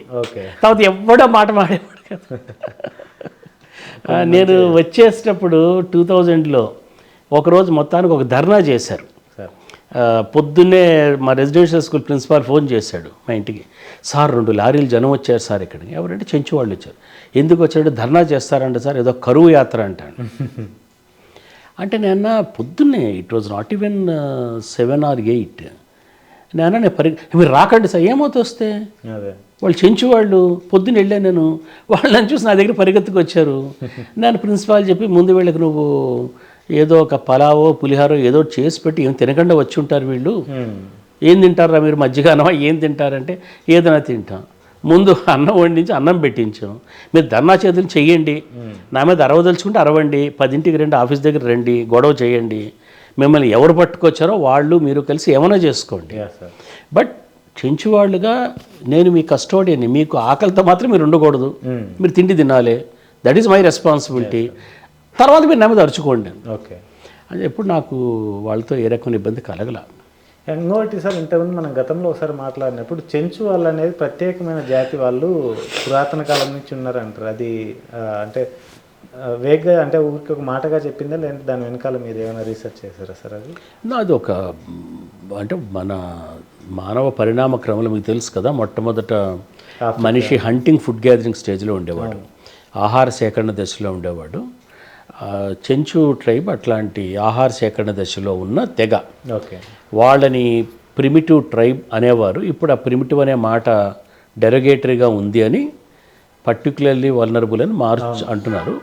బట్ ఫైన్, ప్రిమిటివ్ అనేది ఒక ఎంథ్రోపలాజికల్ సెన్స్లో మనం వాడినట్లయితే అవర్ ప్రిమిటివ్ కాంటెంపరీస్ ఒక పుస్తకం ఉంది, నేను చదివాను. అందులో ప్రపంచంలో ఇటువంటి తెగలు కొన్ని ఉన్నాయి. ఉదాహరణకి జపాన్లో ఐనూస్ అని ఉన్నారు, ఐను ఇట్లాంటి తెగలు ఉన్నాయి. నీలగిరిలో తోడాలు ఉన్నారు. తర్వాత ఆస్ట్రేలియాలో టాస్మేనియన్ లేదు, ఇప్పుడు ఆ తెగ మొత్తం అంతరించిపోయింది. ఇటువంటి ఆ తెగలతో సమానమైన లక్షణాలు కలిగిన తెగ ఇది చెంచు. యానాది ఒకటే, కొండ మీద అడవిలో ఉంటే చెంచు, బయట ఉంటే యానాది. యానాది అంటే ఏమిటి? అనాది. అనాది అంటే ఏమిటి మనకు తెలియదు, ఎప్పుడు పుట్టారో. బయట ఉంటే యానాది, అడవిలో ఉంటే Chenchu. Unfortunately government of India classification చేసినప్పుడు యానాదులకి చెంచు వారిలాగా వారికి ఆ పీటీజీ స్టేటస్ ఇవ్వలేదు. అందుకని యానాదులకి ప్రత్యేకమైన ఐటీడీ ఏర్పాటు చేశారు. యానాదులకి ప్రత్యేకమైన అది ఏర్పాటు చేయటం, దాని వెనక నా కృషి ఉంది. యాక్చువల్లీ ఈ యానాది ప్రాజెక్టుకు మేము సరదాగా రాసుకుంటాం. అదే మనం చేసిన లంకమల దారుల ప్రయాణాల్లో యానాదుల కోసం వర్క్ చేసినప్పుడు ఇవన్నీ తెలిసినాయి సార్. చాలా చాలా ఎస్పెషల్లీ చల్ల యానాదులు అనేవాళ్ళు they are like any other primitive group. Chenchu వాళ్ళు ఆ ఆహార సేకరణ దశలో ఉన్నారు. అంటే అందరూ ఉన్నారని కాదు, చెంచు అనేది యాక్చువల్గా ఒక, మీరు శ్రీశైలం ఒక న్యూక్లియస్గా తీసుకుంటే 3 వలయాల్లాగా మీరు గీసుకుంటే పటంలో, ఆ శ్రీశైలం నుంచి ఒక 50 కిలోమీటర్ల రేడియస్తో మీరు ఒక వృత్తం గీశారనుకోండి, దాని కోర్ ఏరియా అంటారు టైగర్ ప్రాజెక్ట్. ఆ కోర్ ఏరియాలో ఒక 1000-1500 కుటుంబాలు ఉంటాయి. వాళ్ళు they are still in that state of life. వాళ్ళు ఎవరంటే, మీకు మహబూబ్ నగర్ జిల్లాలో అంటే నాగర్ కర్నూలు జిల్లాలో ఇప్పుడు అప్పాపూరు, అమరాబాద్ పెంటలు, ప్రకాశం జిల్లాలో పాలుట్ల పెంటలు, గుంటూరు జిల్లాలో అంటే ఇప్పుడు పల్నాడు జిల్లాలో జెండా పెంట అది, కర్నూలు జిల్లాలో అయితే ఈ పెచ్చరు. ఇది ఆ కోర్ అన్నమాట. దీని నుంచి ఒక 50 కిలోమీటర్లు మనం 100 అంటే శ్రీశైలం నుంచి 100 కిలోమీటర్స్ మనం రేడియస్ గీస్తే ఈ 50 నుంచి 50 బఫర్ ఏరియా అంట. అంటే అడవి కోర్ ఏరియాకి రిజర్వ్ ఫారెస్ట్కి మధ్యలో బఫర్ ఏరియా. అక్కడ ఉన్న చెంచు వాళ్ళు ఒక 3000 కుటుంబాల దాకా ఉంటారు. వాళ్ళు ఒక పర్టికులర్ లైఫ్ స్టైల్ ఉంది. దాని బయట అంటే శ్రీశైలం నుంచి 100 కిలోమీటర్స్ అబౌవ్ బియాండ్, అది ఔటర్ రింగ్ తీసుకుంటే, ఔటర్ రింగ్లో ఉన్న చెంచు వాళ్ళు దాదాపుగా గ్రామీణ సమాజంలో భాగం అయిపోతూ వచ్చారు, ప్లేన్లో వస్తూ వచ్చారు. కాబట్టి వాళ్ళ అవసరాలు, ఎవరి అవసరాలు వాళ్ళవి. ఈ ఔటర్ రింగ్లో ఉన్నటువంటి వాళ్ళకి వ్యవసాయం ముఖ్యం. వాళ్ళు మీ దగ్గరికి వస్తే, గవర్నమెంట్ దగ్గరికి వెళ్తే వాళ్ళు కరెంటు మోటార్లు అడుగుతారు, భూమి అడుగుతారు, ఎడ్లు అడుగుతారు. ఈ లోపల కోర్ ఏరియాలో ఉన్న చెంచు వాళ్ళకి కావాల్సింది ఏమిటంటే రేషన్ కావాలి, మెడికల్ సర్వీస్ కావాలి, మంచినీళ్ళు కావాలి, చిన్నపిల్లలకి ముందు ఫుడ్ కావాలి, న్యూట్రిషన్ కావాలి. వాళ్ళకి ఎవరు అన్నం పెడితే వాడు దేవుడు. బికాజ్ ఆ ప్రిమిటివ్ ఆ ఫుడ్ గ్యాదరర్ మైండ్ ఏమిటంటే దేవుడు తన కోసం ఆహారం సిద్ధం చేసి ఉంచుతాడని నమ్ముతాడు. కాబట్టి ఎవరు అన్నం పెడితే వాడు దేవుడి కింద లెక్క. వీళ్ళిద్దరితో ప్రాబ్లం లేదు. Their needs are very specific. ఈ మధ్యలో ఉన్నారే ఈ 50 to 100 బఫర్ ఏరియా, వాళ్ళు యాక్చువల్గా కాంప్లెక్స్. ఎందుకంటే అటు వెళ్ళి ఇటు వెళ్ళారు, వర్షం పడింది అనుకో వాళ్ళు మిమ్మల్ని మోటార్లు, విత్తనాలు అడుగుతారు. వర్షం పడలేదనుకో వాళ్ళు పెన్షన్లను, రేషన్ కార్డు అడుగుతారు. ఇప్పటికీ దట్ ఛాలెంజ్ కంటిన్యూస్. ఇప్పుడు మీరు చదివితే 19th సెంచరీ చివరి రోజుల్లో కర్నూలు కలెక్టర్కిను మద్రాస్ గవర్నర్ మధ్య ఉత్తర ప్రత్యుత్తరాలు ఉన్నాయి. Sir they called it the Chenchu question. Chenchu the Chenchu question remains the same as far as this buffer area is concern. Okay. So ఈ అనుభవాలతో మీరు ఒక పుస్తకం తీసుకొని వచ్చే మాలాంటి వాళ్ళకి రెఫరెన్స్ లాగా పనికొస్తుంది కదా సార్? రాయాలి, నా చెంచు అనుభవాలు రాయాలి. అంత డీప్గా చూడగలిగిన వాళ్ళు, చూసిన అది రాయగలిగిన వాళ్ళు చాలా తక్కువ ఉంటారు. ఇలాంటి రాసినప్పుడు ఏంటంటే నెక్స్ట్ తరానికి కంటిన్యూ అవుతుంది, లేదంటే అక్కడితో ఆగిపోతుంది సార్. రాయాలి, ఎందుకంటే అట్లాంటి అనుభవాలు కూడా వెరీ వెరీ టెల్లింగ్. నేను శ్రీశైలం వెళ్ళిన కొత్తలో, దట్ వాజ్ ఇన్ 97. అక్కడ కరువు, యాక్చువల్గా అది కరువు ప్రాంతం. ఎందుకంటే ఆ దుర్భిక్షం అంటాం కదా, డ్రాట్ ప్రోన్ ఏరియా అంటారు, డిపిఏ. ఎందుకంటే అక్కడ వానలు పడే భౌగోళిక పరిస్థితి కాదు అది. ఎందుకు వాళ్ళు వ్యవసాయంలోకి ఎందుకు రాలేదు? వ్యవసాయానుకూల పరిస్థితి కాదు అది. అక్కడ అన్నం ఆహార సేకరణకు మాత్రమే పనికొచ్చే ప్రాంతం అది. దానిలో వాళ్ళని మనం వ్యవసాయంలో తీసుకురావాలంటే ఏంటి? ఏటికి ఎదురెదడం, ప్రకృతికి ఎదురెదడం, అవన్నీ చూసాను ఛాలెంజెస్ చాలా. అయితే ఆ వెళ్ళిన కొత్తలో ఏమైందంటే, నేను ఊరు వెళ్ళాను, తాటిగుండాల ఆ ఊరి పేరు. చాలా చిన్న పల్లె అది, మొత్తం 10 ఇళ్ళు ఉండవు. మీరు మననూరు దాటి పైకి వెళ్తూ ఉండగా వట్వార్లపల్లికి మననూరుకి మధ్యలో ఉంటుంది, లోపలికి ఉంటుంది. ఆ తాటిగుండాల అనే ఊరు, ఆ తాటిగుండాల బయ్యన్న ఆయన యాక్చువల్గా నన్ను పిలిచాడు. మా ఊరు రాసామి అని పిలిచాడు. సరే, అతను వాగ్దానం చేశాను కదా అని వెళ్ళా. అతను కొద్దిగా నిలువెత్తు మనిషి, చెవులకి పోగులు, కొద్దిగా మీసాలు, కొద్దిగా ఆజానుబాహు. వాళ్ళ గుడికి వెళ్ళాం, గుడిసెకి, వాళ్ళ ఊరు పెంటకి వెళ్ళాం, తాటిగుండాల పెంట. వెళితే అతని ఇంట్లోకి తీసుకెళ్ళాడు. ఇల్లు అంటే ఏంటిది? ఇల్లు అది ఒక రాతి గుడిసె, గుండ్రటి కొట్టం, బోధ కొట్టం. మీకు తెలుసు కదా కొట్టం, లోపలే కుటుంబం అంతా బతకాలి. వెనక పోయి ఓపెనింగ్ ఉండదు, ఎందుకంటే మేకల్ని లోపలే పెట్టుకుంటారు, వన్యమృగాలు వచ్చి పట్టుకుపోయే పరిస్థితి ఉంటుంది. అయితే వెళితే ఆ కొట్టంలో అతని భార్య, పిల్లలు ఉన్నారు. ఆ కొట్టంలో 2 గాదెలు ఉన్నాయి. గాదెలు అంటే పెద్ద డ్రమ్స్ అనుకోండి, వెదురు డ్రమ్స్ లాంటివి, గోళ లాంటివి. ఒక దానిలో నిండా మక్క ఉంది, ఇంకో దాంట్లో సగం మాత్రమే మక్క ఉందన్నమాట. అతను వెళ్ళి చూపించాడు. చూసా మక్క. అతను అన్నాడు, మాకు వానలు లేవు, వానలు లేకపోతే సమస్య అంటే, సరే వ్యవసాయం వదిలిపెట్టు, తేనె కూడా దొరకదు వాన లేకపోతే. పూలు రావాలి కదా, తేనె లేదు. ఇక గడ్డలు తవ్వాలంటే కూడా కష్టం అయిపోతుంది, ఎందుకంటే గట్టిపడిపోయింది నేల, తవ్వాలి, అది కూడా చాలా కష్టంగా ఉంది. అల్లల్లాడిపోతున్నారు మా వాళ్ళు తిండి లేక. నేనేమో నా దగ్గర ఇది ఉంది, నాకేమో చూడడం కష్టంగా ఉంది వాళ్ళని, ఇది ఇస్తానంటాను, మా ఆవిడేమో అడ్డుపడుతోంది, వాళ్ళకి ఇచ్చి నీ పిల్లలకి తిండి లేకుండా చేస్తావా? ఇస్తే మొత్తం అంతా ఎంత 2 రోజులు 3 రోజుల్లోకి అయిపోతుంది, తర్వాత ఏం తిని బతుకుతారని అంటుంది మా ఆవిడ.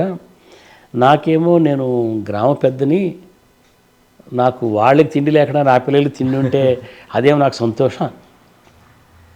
ఇలాంటి సీన్ నా లైఫ్లో నేను చూస్తాను అనుకోలేదు. ఏదో ఆఫ్రికన్ లిటరేచర్లో చదువుతాం ఇట్లాంటి సీన్. ఒక గ్రామ పెద్ద, ఒక విలేజ్ పేట్రియార్క్, వాడికి తన జనమా మధ్య భేదం ఉండదు. ఆకలికి మాడితే బయటవాడు మాడితే తన పిల్లవాడు మాడినట్టే. అలాగని భార్య మాట కాదని మొత్తం పంచిపెట్టలేడు. ఏం చేయాలి? సో అసలు ఏదో సరే, గవర్నమెంట్లో అప్పుడు మాకు లక్కీగా గ్రెయిన్ బ్యాంక్ స్కీమ్ వచ్చింది, ఒక గ్రెయిన్ బ్యాంక్ తెరిచాను. దట్స్ నాట్ ఎన్ ఇష్యూ ఏంటంటే, ఓకే నేను అధికారిని, నా చేతిలో ఒక పథకం ఏదో శాంక్షన్ చేయొచ్చు, వెళ్ళాను. నేను అధికారిని కాను, ఒక మామూలు మనిషిగా వెళ్ళాను. ఏం ఆశ ఉంటుంది నా దగ్గర? ఓ 1000 రూపాయలు సరిపోతుందా? 2000 సరిపోతుందా? లేదు అక్కడ నేను ఒక 2 గాదెలు నింపితే సరిపోతుందా? ఎంతకాలం వస్తుంది? ఇది ఒక ఇది నన్ను వెంటాడింది అనమాట. మొన్న మేము లాస్ట్ ఇయర్ అంటే ఆగస్టులో వెళ్ళింటాం సార్, మన కొల్లంపెంట అని వెళ్ళాము, మన అమరాబాద్ మండలం. అవును, అక్కడికి వెళ్ళి ఒకరోజు వాళ్ళతో పాటు నైట్ ఉన్నాము. పొద్దున్న అంతా మాట్లాడిన తర్వాత ఒక ఆడామ అడిగింది సార్, మాకు చేసుకోవడానికి కాడి దున్నుకోవడానికి ఎద్దులు తీపిస్తారు. ఎద్దులు అమౌంట్ కలెక్ట్ చేసాము, ఎద్దులు తీసుకురావడానికి మనకి ఎద్దులు బేరం చేయాలంటే ఒక తెలిసిన మనకు బేసిక్గా తెలుస్తుంది. కానీ సో ఆమె అడగడం కొంచెం మేము వ్యవసాయం చేసుకోవడానికి పొలం కావాలని అడిగింది సార్. సో వాళ్ళకి ఆ లెవెల్లో ఉన్నారు వాళ్ళు.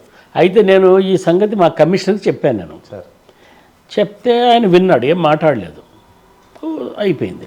ఏదో మేము ఎక్కడో విజిట్కి వచ్చినప్పుడు ఎప్పుడు చెప్తూ ఉన్నాను, అన్ని విషయాలు చెప్తే కూడా చెప్పాను, విన్నాడు, ఊరుకున్నాడు, ఏం మాట్లాడలేదు.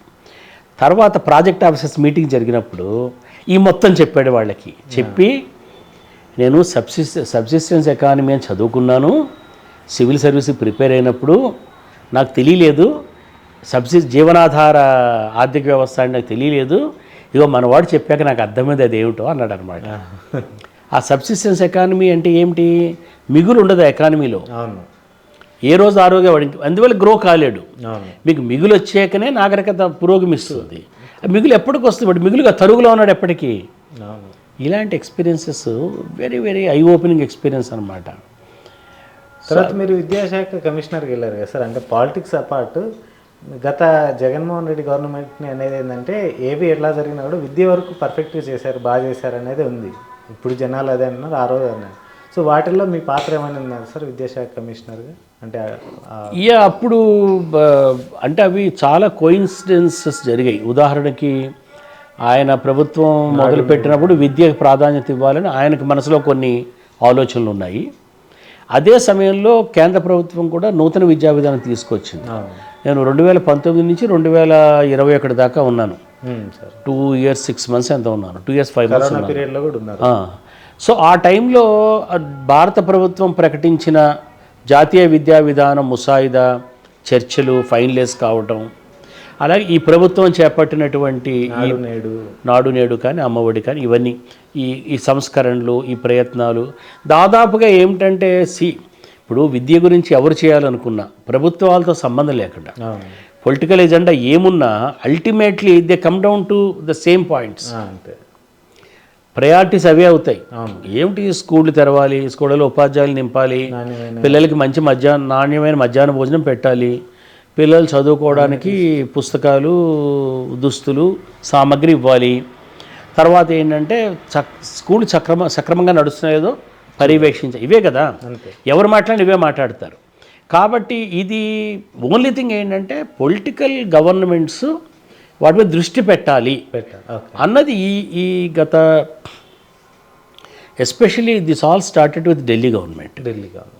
ఢిల్లీ గవర్నమెంట్ ఎడ్యుకేషన్ మీద దృష్టి పెట్టడం మొదలుపెట్టిన తర్వాత, అంటే ఇది చెయ్యమని ఎప్పటి నుంచో చాలామంది చెప్తూ వచ్చారు, ఆర్థికవేత్తలు అమర్త్య సేన్ లాంటి వాళ్ళు చెప్తూ వచ్చారు. కానీ ప్రభుత్వాలు పొలిటికల్ గవర్నమెంట్స్ దృష్టి పెట్టడం ఢిల్లీ ఎక్స్పెరిమెంట్తో మొదలైంది. కాబట్టి ఇప్పుడు irrespective of the political governments విద్య ఒక అత్యంత విద్య తర్వాత వైద్యం, ఈ రెండు అత్యంత ప్రాధాన్యమైన అంశాలు అనేది చేయటం ఒక ఏమనాలి, అది ఒక ప్రయారిటీ ఐటమ్గా మారింది. కాబట్టి అది ఎవరు చేసినా, ఫర్ ఎగ్జాంపుల్ ఇప్పుడు ఈ గవర్నమెంట్ ఉపాధ్యాయ పోస్టులు నింపారు, అది చిన్న విషయం కాదు. అది ఉపాధ్యాయ పోస్టులు నింపడం ఫస్ట్ ప్రయారిటీ. పాత ప్రభుత్వం పని చేయలేకపోయింది, వీళ్ళు చేయగలిగారు, నిశ్చితంగా అభినందిస్తాను. సో నేను నా కాలంలో ఇవన్నీ కలిసి రావడం వల్ల నేను 30 ఏళ్ళుగా విద్య గురించి మాట్లాడుతున్న మాటలన్నిటికీ ఒక విశాలమైన క్షేత్రం ఇచ్చి అమలు చేయమని అవకాశం ఇచ్చినట్లుగా నాకు అనిపించింది. అయితే నేను వాటన్నిటికన్నా కూడా నాకు చాలా గొప్పగా అనిపించిన అంశం ఏమిటంటే, బహుశా ఎవరికీ జీవితంలో ఏ విద్యాశాఖాధికారికి లభించని అవకాశం నాకు లభించింది ఏమిటంటే, కరోనా కాలంలో నేను అక్కడ పనిచేశాను. ఇది మామూలుగా ఏమంటారంటే ఇట్స్ ఎ థ్రెట్, అనూహ్యమైనటువంటి థ్రెట్ ఇది. ఈ థ్రెట్ ఆపర్చునిటీగా మారింది మాకు. ఎలాగా? పాఠశాలలు మూసేసిన తర్వాత, తలుపులు మూసేసిన తర్వాత చదువు ఎట్లా నడుపుతాం? ఎడ్యుకేషన్ వితౌట్ స్కూల్స్, అది రకరకాల నేర్చుకుని ఎప్పటికప్పుడు దీన్ని ఎలా ఎదుర్కోవాలి, పిల్లలు బడికి రావడానికి లేదు, అప్పుడు రకరకాల ప్రయత్నాలు చేసాం. సో కరోనా కాలంలో మేము చేపట్టిన విద్యా ప్రయత్నాలు నాకైతే చాలా చాలా తృప్తి కలిగించినవి. అట్ ద సేమ్ టైం ఒక చిన్న కాంట్రవర్సీ ఉంది కదా సార్, టీచర్లని ఎక్కువ వేధించారు అనేది కూడా ఉంది. అందులో కూడా దాన్ని కూడా బాధ్యత తీసుకుంటారు సార్ మీరు? వేధించడం అంటే ఏంటి? ఇప్పుడు నన్ను చాలా బాధపెట్టిన అంశం ఏంటంటే, ఆ కరోనా తాలూకు భయం కొంత తగ్గిన తర్వాత, సామాజిక జీవితంలో అన్ని రంగాలు ఓపెన్ అప్ అవుతున్న తర్వాత, సినిమా హాళ్ళు కూడా ఓపెన్ అప్ అయిన తర్వాత, ప్రజలు బస్సులు రవాణా సౌకర్యాల్లో ప్రజలు ప్రయాణించడం మొదలైన తర్వాత, ఒక్క పాఠశాలలు మాత్రమే మూసిపెట్టుకోవడంలో రీజన్ నాకు అర్థం కాలేదు. ఓకే. అల్టిమేట్లీ మన జీవితానికి పనికొచ్చేది, మన అవసరాలకు పనికొచ్చేవన్నీ మనం ఓపెన్ చేసి పెట్టుకుని భవిష్యత్తు కదండి వాళ్ళు. విద్య భవిష్యత్తు. అసలే అరకొర చదువు. 2-3 ఏళ్ళు పిల్లవాడు స్కూల్కి రాకపో 18 months schools for close, 1.5 year. ఉపాధ్యాయుల్ని బడికి వెళ్ళమని చెప్పటం, ఉపాధ్యాయులు మధ్యాహ్న భోజనం ఎలా నాణ్యత ఎలా ఉందో చూడండి, లేదా ముఖ్యంగా టాయిలెట్స్ అండి. ఒక ఆడపిల్ల బాలిక టాయిలెట్ లేని కారణం వల్ల బడి మానేసే పరిస్థితిలో ఉన్నప్పుడు టాయిలెట్లు పెట్టి శుభ్రంగా ఉన్నాయో చూడడం, అసలు ఒకటి చెప్పడం ఏంటిది? ఇది ప్రభుత్వం చెప్పడం ఏమిటి? నేను ఒకళ్ళు ప్రధానోపాధ్యాయుడిని అయితే నా దగ్గర ఒక 10 మంది టీచర్లు ఉంటే మేమంతా కలిసి మీటింగ్ పెట్టుకుని ఒరే మన స్కూలు మన సదుపాయాలు మన పిల్లలు అని చేస్తాం. యాక్చువల్లీ చేసిన వాళ్ళు ఎట్లా ఉన్నారు, వాళ్ళ నుంచి ప్రాబ్లం రాలేదు. ఓకే. అద్భుతంగా నిర్వహించిన వాళ్ళు ఉన్నారు. నేను నాడు నేడులో ఐ టెల్ యూ వివేక్, బహుశా నాకు తెలిసి పాఠశాల విద్యాశాఖలో నేను పనిచేసినప్పుడు శ్రీకాకుళం నుంచి మొదలుపెట్టి అనంతపురం దాకా నాడు నేడు పథకాన్ని స్వయంగా చూసిన అధికారి బహుశా నేనే ఉంటాను. లేదు అప్పుడు సలహాదారుగా పనిచేసిన మురళి గారు ఉంటారు. వద్దెల కాదు, ఈయన మన మురళి, ఆకునూరు మురళి. ఇప్పుడు ఆయన తెలంగాణ పాఠశాల విద్యాశాఖ కమిషన్ చైర్మన్గా ఉన్నారు. ఆయన ఉంటారు.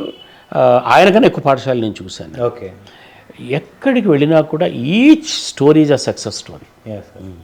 ఉపాధ్యాయులు వాళ్ళు పరవశిస్తూ చెప్పారండి పథకం గురించి. They are involved.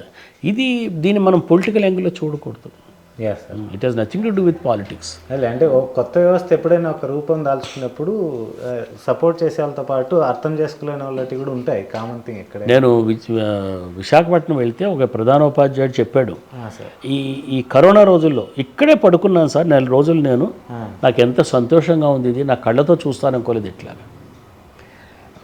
దాదాపు నేను ఐ కెన్ టెల్ యూ ఒక 500 నుంచి 1000 స్కూళ్ళ మధ్యలో చూస్తుంటాను ఆ టైంలో త్రూ అవుట్ ఆంధ్ర.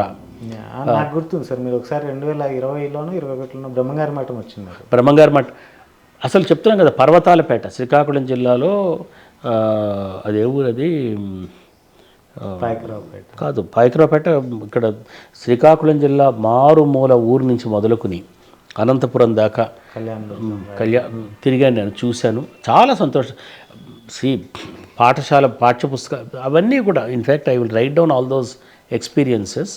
అని నేను చెప్పదలుచుకుంది ఏంటంటే, విద్యకు సంబంధించిన అంశాలని మనం అది పొలిటికల్ పార్టీకి సంబంధించింది కాదు, ఏ ప్రభుత్వం ఉన్నా సరే విద్య మీద దృష్టి పెట్టాలి. ప్రతి ప్రభుత్వం కూడా ఇది నేను చేశాను అని గర్వించేలాగా గర్వించడానికి ఉత్సాహపడాలి, ఆ తృప్తి పొందాలి పైనుంచి కింద దాకా కూడా. ఇది నేను చేయగలిగాను, ఇది నా తాలూకు ఛాలెంజ్. ఎస్, ఇది రాజకీయాలకి అతీతంగా చూసే విషయం. ఇది ఒక మారుమూల పల్లెకి ఒక ఉపాధ్యాయుడు నియామకం జరిగిందంటే నాకు చాలా చాలా సంతోషం కలిగింది. నేను చేయలేకపోయాను, నేను పాఠశాల విద్యలో ఉండగా జరగలేకపోయింది. ఏది నాకు నేను ఉండి ఎంత బాగుంటుంది అనిపించింది అనమాట నాకు. డెఫినెట్లీ ఆ తృప్తి మనిషికి తృప్తినిచ్చే అదే కదా సార్. పాఠశాల విద్యకి సంబంధించి నా 35 ఏళ్ల కెరీర్ నాది. 87లో మొదలైంది. 87 నుంచి 2019 దాకా విద్యకు సంబంధించి నాకున్న ఊహలు, ప్రయోగాలు, పరిశీలనలు, అనుభవాలు, వీటన్నిటికీ ఫైనల్గా లాస్ట్ 3 years ఒక అవకాశం ఇచ్చినట్టు అనమాట. మొత్తం అన్నీ కలిపి కన్సాలిడేట్గా చేసే అవకాశం నాకు కలిగింది. కీపింగ్ దిస్ ప్రొఫెషనల్ సాహిత్యం జనరల్గా నిన్న మనకు ఒకసారి కాంట్రవర్షియల్ లాగా అయింది సార్. కేంద్ర సాహిత్య పురస్కార అవార్డులు గవర్నమెంట్కి పరిశీలన పంపించడం అనేది ఏ కోణంలో చూడొచ్చు సార్? అది పంపించారా? ఎప్పుడు? నిన్న నేను చదివాను వేరే చోట. అలా పంపించడం కుదరదు కదా, సాహిత్యంలోకి పొలిటికల్ ఇన్వాల్వ్మెంట్ ఏంటి అనేది ఒక వర్గం. సాహిత్య అకాడమీ అవార్డులు గురించి అంటే సాహిత్య అకాడమీ అవార్డుల జ్యూరీలో 1-2 సార్లు నేను కూడా మెంబర్గా ఉన్నాను. నా పుస్తకాలు కూడా 2 సార్లు అకాడమీ అవార్డులకు వెళ్ళాయి. ఒక విషయం ఏంటంటే, అకాడమీ అవార్డుల్లో ఉండవలసినటువంటి తాటస్థ్యము, నిష్పాక్షికత కొరవడుతూ ఉందన్నది మాత్రం ఒక జనరల్ ఇంప్రెషన్. ఓకే. దీన్ని తొలగించుకోవడానికి కానీ ఇటువంటి ఇంప్రెషన్ లేకుండా చేసుకోవడానికి కానీ అకాడమీ ఎటువంటి ప్రయత్నం చేయలేదు. ఓకే. అకాడమీ ఎప్పుడు ఏం చెప్తూ వచ్చాను, నేను చాలా తటస్థంగా ఉన్నాను, నేను చాలా మాకు ఇందులో సంబంధం లేదు అని. నిజంగా అకాడమీ అంత తటస్థంగా అంత సంబంధం లేకుండా ఉంటుందా అని మనం కానీ పరిశీలించడం మొదలు పెట్టామనుకోండి, చాలా సందేహాలు కలుగుతాయి. నేనేమంటానంటే నిజంగా అకాడమీ తటస్థంగా ఉంటే అకాడమీ ఏం చేయాలంటే ఆ తాటస్థ్యాన్ని మనం, అందుకనే న్యాయశాస్త్ర పరిభాషలో మాట చెప్తారు, మనం తీర్పు న్యాయంగా ఇవ్వడమే కాదు, న్యాయంగా ఇచ్చినట్టుగా కూడా కనబడాలి అని. సో అకాడమీ తను అవార్డులు ఇస్తున్నప్పుడు అవార్డులు తటస్థంగా నిష్పాక్షికంగా ఇస్తున్నామని వాళ్ళు అనుకోవడమే కాదు, ఇస్తున్నారని ప్రజలు అనుకునే విధంగా కూడా ఉండాలి. అది ఉదాహరణకి నేను ఒకసారి ఒక అనువాద సాహిత్యానికి సంబంధించి ఒకసారి నన్ను జ్యూరీకి పిలిచారు. అందులో ఒక రచయితవే 2, 3 పుస్తకాలు ఉన్నాయి, అనువాద పుస్తకాలు. నేను అడిగా, ఇదేంటిది? నేను చాలా అనువాద పుస్తకాలకి నాకు ఎందుకు తెలుస్తాయి అంటే ముందు మాటలు రాయమని అడుగుతారు, పుస్తక సమీక్షలు చేయమంటారు, పుస్తకావిష్కరణలో మాట్లాడమంటారు, నా అంతటి నేనే పరవశించి పరిచయం చేసిన ఉంటాయి. ఉదాహరణకి కుమార్ కోనప్రాజు గారు రష్యన్ చెకోవ్ కథలును డాస్టోవెస్కీ నవలలు అనువాదం చేయించాడు ఆయన. బ్రదర్స్ కర్మజోవ్ నవలు అనువాదం చేయించాడు. అరుణా ప్రసాదనం చేసింది. చెకోవ్ కథలు 2 వాల్యూమ్స్ తీసుకొచ్చాడు. ఈ పుస్తకాలు అందులో లేవు. సూరప్రాజ్ రాధాకృష్ణమూర్తి గారు ఎన్నో పుస్తకాలు తెలుగులో తీసుకొచ్చాడు. ఆయన అనుభవామృతం అని జ్ఞానేశ్వరుడు తన పుస్తకం తీసుకొస్తే నేను అకాడమీ కార్యదర్శికి ఉత్తరం రాశాను, అయ్యా ఈ పుస్తకం అకాడమీ అనువాద పరిశీలనలో పెట్టండి, నాకు మీ ప్రొసీజర్స్ తెలియవు అంటే ఆయన ఒక లెటర్ రాశాడు. ఏమని? మా అకాడమీ ఎటువంటివి సిఫార్సు చేయదు, మేము ఎవరికి పంపము అని చెప్పాడు ఆయన. ఫైన్, వాళ్ళ రూల్ బుక్లో అంతా రాశాడు ఆయన. నాకు జవాబు ఇచ్చాడు, అదే 10,000 అయిపోయింది. మరి ఈ రచయిత 2 పుస్తకాలు ఎట్లా వస్తాయి? పోనీ ఆ రచయిత నిజంగా ఆ అనువాదం బాగుందా అంటే ఆ మొట్టమొదటి పేజీలోనే మొట్టమొదటి వాక్యం ఏమిటి తెలుసా? అతడు ఆ రహదారి గుండా నడుస్తున్నాడంట. ఆయన ఒక యూనివర్సిటీలో తెలుగు బోధిస్తున్న ఒక జీవితకాలం తెలుగు బోధించిన అధ్యాపకుడు ఆయన కూడా అకాడమీ అవార్డు వచ్చింది. ఆయన రాస్తాడు, అతడు ఆ రహదారి గుండా నడుస్తారు, రహదారి మీద నడుస్తారు. గుండా నడవడం ఏమిటి? గుండాని ఎప్పుడు అంటామంటే మనని అడవి గుండా వెళుతున్నాడు, ఎందుకంటే పైన కూడా కవర్ అయి ఉంటుంది, కప్పు ఉంటుంది. రహదారి గుండాను, ఎందుకంటే రహదారి ఓపెన్, రహదారి మీద నడుస్తున్నాడు. మొట్టమొదటి వాక్యం అనువాదం, ఉర్దూ పుస్తకం అనువాదం చేశాడు ఆయన రహదారి గుండా నడుస్తున్నాడని రాశాడు. నేను ఇదే చెప్పాను, ఈ రహదారి గుండా నడుస్తున్నాడని ఒక్క వాక్యం చాలు ఇతన్ని లైఫ్ లాంగ్ డిస్క్వాలిఫై చేయాలి అతను. అట్లా 2 పుస్తకాలు ఎట్లా వస్తాయి అంటే మేము తటస్థంగా ఉంటాం. తటస్థంగా ఇది కాదండి, you can't say you are తటస్థం. మీరు రూల్ పెట్టుకోవాలి. ఏం పెట్టుకోవాలి? ఒకవేళ ఒక రచయితగా మేము రకరకాలు మాకు వస్తాయండి, పేర్లు వస్తాయి, వచ్చినప్పుడు మేము ఎవరు తీసేస్తాం, ఏది తీసేస్తాం అన్నాడు. అంటే మీరు షార్ట్ లిస్ట్ చేస్తారు కదా, shortlisting is there with you. అప్పుడు ఏం చేయాలి? మీరు రూల్ పెట్టుకోవాలి. ఏమై ఒక రచయిత 2-3 పుస్తకాలు వస్తే ఫస్ట్ వచ్చిన బుక్ పెట్టండి, తర్వాత వచ్చిన బుక్స్ తీసేయండి. నేను మేనేజ్ చేసుకుంటాను, ఎవరెవరు పంపొచ్చు అనుకుంటే వాళ్ళందరూ పుస్తకాలు పంపిస్తాను, పంపండి అంటాను. అంటే ఇటువంటి అవకాశాలు ఇది తటస్థంగా లేదేమో, ఇది నిష్పాక్షికంగా లేదేమో అనే అనుమానం వచ్చేటట్లుగా ప్రాక్టీసెస్ కనబడుతూ ఉన్నాయి. బహుశా ఇటువంటివే ప్రభుత్వం దృష్టి వెళ్ళి ఉంటాయి. సో ఇంకోటి మనకు జనరల్గా ఇయర్ ఎండ్ వచ్చిందంటే డిసెంబర్ లాస్ట్ 2 వీక్స్ అంటే హైదరాబాద్కి ఒక కొత్త సంబరం వస్తుంది, బుక్ ఫేర్ అని. ఈ ఇయర్ కూడా బుక్ ఫేర్ ఉంది. అందులో దాదాపు మీ పుస్తకాలన్నీ అందుబాటులో ఉన్నాయి సార్? చాలా వచ్చినాయి, 75 కౌంట్ దాటినట్టుంది. 75 బుక్స్లో నేను ఇంకా 24 పుస్తకాలు ప్రింట్ రూపంలో రావాల్సినవి ఉన్నాయి సార్. నా పుస్తకాలు కొన్ని లభ్యంగా ఉంటాయి, ముఖ్యమైన స్టాల్స్లో ఉంటాయి. అయితే ఈ మధ్య తెలుగు ట్రెండ్ గమనిస్తే అంతా ఒక రకమైన పాపులర్ రైటింగ్ స్టైల్కి పోయింది. అంటే ఎవరు కూడా కవిత్వం చదవట్లేదు, కథలు పెద్ద చదవట్లేదు, నవలలు అది కూడా ప్రేమ కలిస్తే చదువుతున్నారు. ఇది అంటే ఒక రకంగా చెప్పాలంటే వరుసగా వారానికి 10 బుక్స్ కూడా రిలీజ్ అవుతున్నాయి, అన్నీ కూడా సేల్ అవుతున్నాయి. మళ్ళీ సేల్ అవ్వట్లేదు, అటు పెట్టుకోవట్లేదు.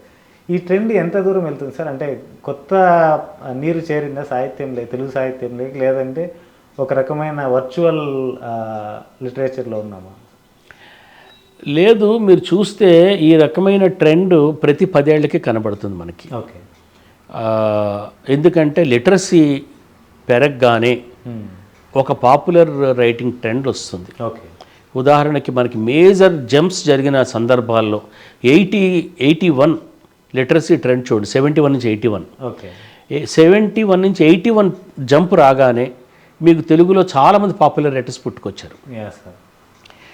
91 లిటరసీ జంప్ వచ్చినప్పుడు పాపులర్ రైటర్స్ కన్నా కూడా ప్రజల అస్తిత్వాల గురించి మాట్లాడే కవులు కవిత్వాలు వచ్చాయి.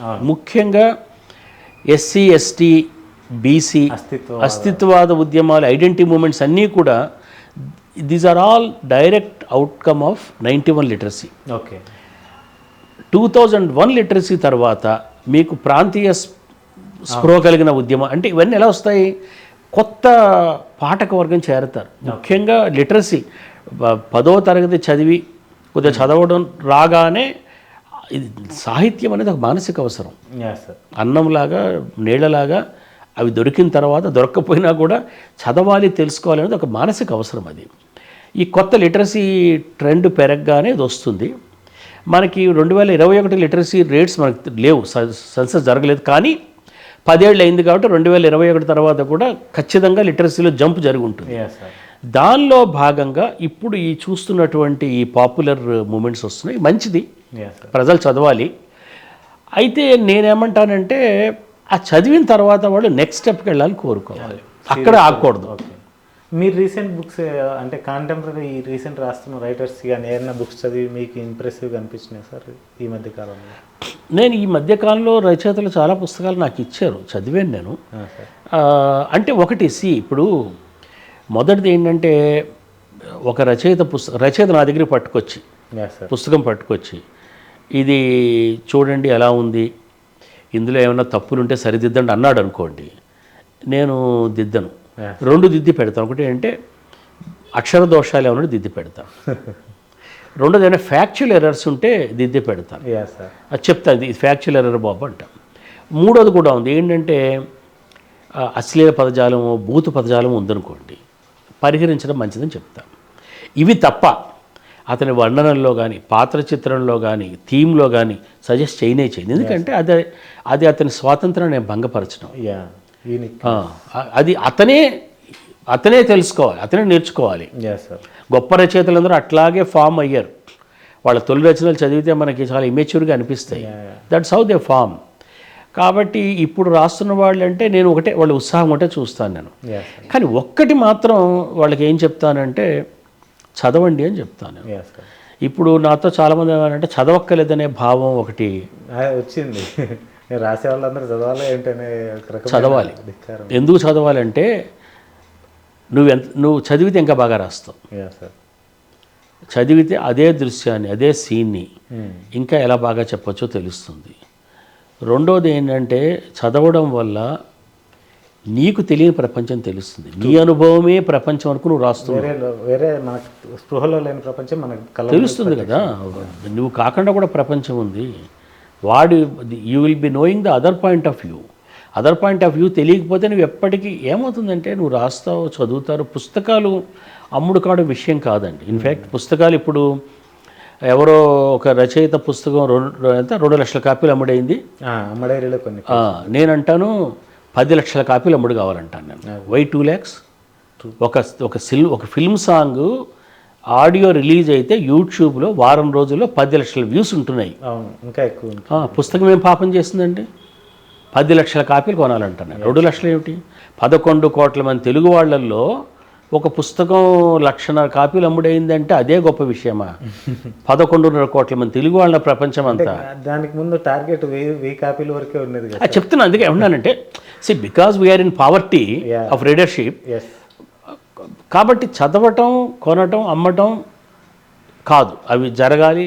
పుస్తకాలు రాయాలి, అమ్ముడుపోవాలి, ఇంకా పుస్తకాలు వేయాలి. నేను దానికి ఇన్ఫ్యాక్ట్ చాలామంది అంటారు తెలుగులో రైటర్స్ ఎక్కువయ్యారు, పోయిట్స్ ఎక్కువయ్యారు. అవలేదు.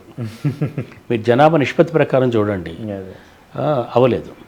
కానీ నేను కోరుకునేది ఏంటంటే seriousness. Say for example Poland, Ireland, Japan,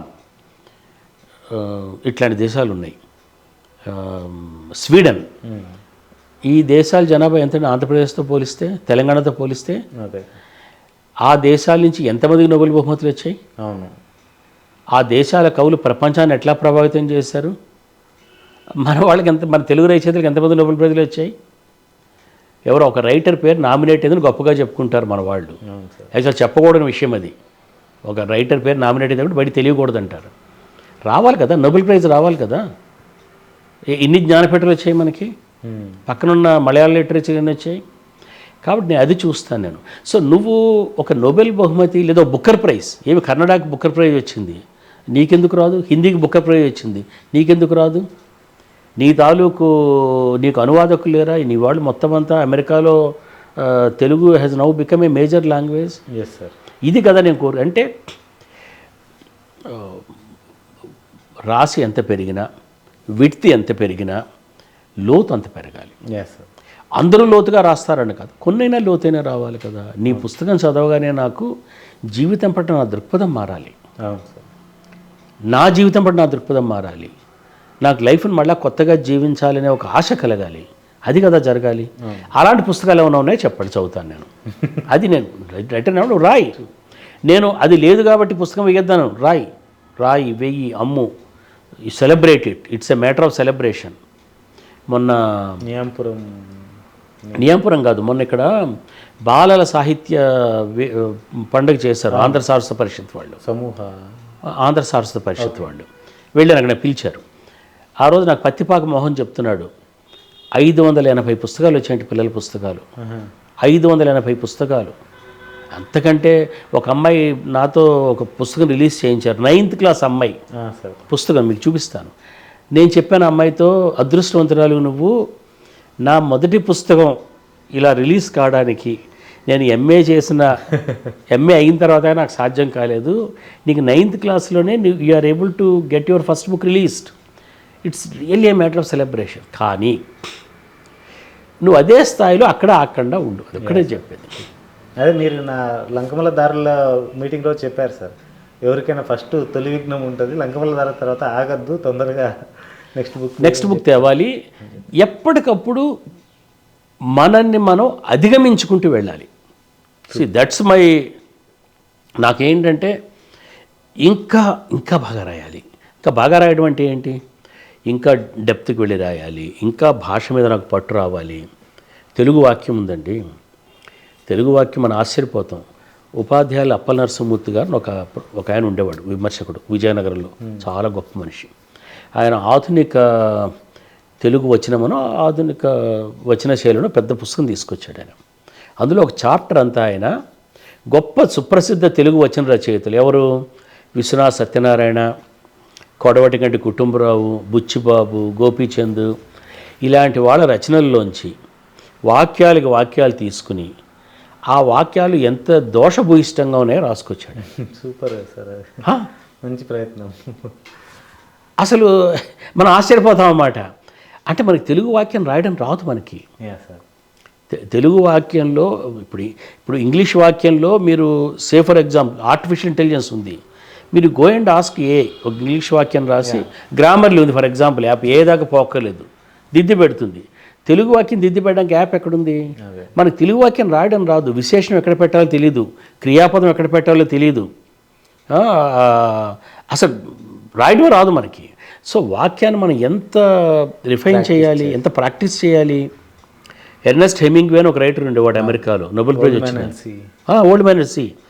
ఆయన వాక్య నిర్మాణానికి ఆయన తర్వాత ఎవరి పేరు చెప్తారు, హెమింగ్వేది.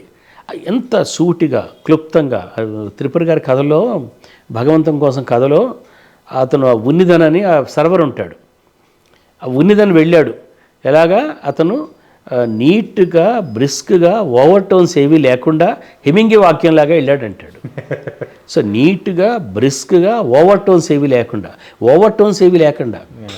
ఇదే ఈ హెమింగ్వే టెక్నిక్ని మూవీలోకి కూడా అడాప్ట్ చేసుకున్నారు సార్. ఏంటంటే మనకి మంచు కొండ ఉంటుంది కదా, కనిపించేది కొంత అయితే దాని కింద 80% ఉంటుంది, అది హెమింగ్వే. చెప్పేది కొంతే చెప్తాడు, దాని వెనకాల విశ్లేషణ చాలా లోతైంది అనే దాన్ని. యా, బికాస్ రీడరు రైటరు కలిసి పుస్తకం చదవడం ప్రాక్టీస్ చేయాలి. అవును. It's a cooperative job. మనవాడు ఏమనుకుంటా అంటే మన రైటరు ఇది చెప్పకపోతే రైటర్కి అర్థం కాదేమో మొత్తం చెప్పేస్తాడు. విపులంగా రాస్తాడు, ఎలాబొరేట్గా రాస్తాడు. ఆ వాక్యాలు, తెలుగు వాక్యాలు చాలా కష్టం అనిపిస్తాయి. ఒక వర్ణన చేయటం రాదు, ఒక సన్నివేశాన్ని వర్ణించడం రాదు, ఒక పాత్ర గురించి చెప్పడం రాదు. రాయొచ్చు పుస్తకాలు, దట్ ఇస్ డిఫరెంట్. నేనేమంటానంటే నాకు ఇది ఛాలెంజ్. ఇంకా బాగా రాయగలనా వాక్యం, ఇంకా తేటతెల్లంగా రాయగలనా, సంస్కృత పదాలు ఇంగ్లీష్ పదాలు పొరలకుండా రాయగలను. అలాగని తెలుగు రాయాలని కాదు, ఇంగ్లీష్ అవసరమైతే రాయేస్తాం మనం, వేరే పదం లేకపోతే. కానీ ఆ వాక్యం, నేను చెప్పదలుచుకున్న వాక్యం ఎలా ఉండాలంటే వాడు సినిమాలో అన్నట్టుగా బుల్లెట్ దిగిందా లేదా అన్నట్టుగా ఉండాలి వాక్యం. అలా రాయగలమా? ఈ ఛాలెంజ్ ఏ రైటర్ పెట్టుకోవాలి. అప్పుడు that is what I need. నువ్వు అది ఈవేళ చేయలేవు కాబట్టి నీ పుస్తకం ఈ పుస్తకం లేదు కాబట్టి రాయొద్దన్ను, రాయి, but keep that in your mind. True, agree sir. నిజంగా అది useful suggestion also.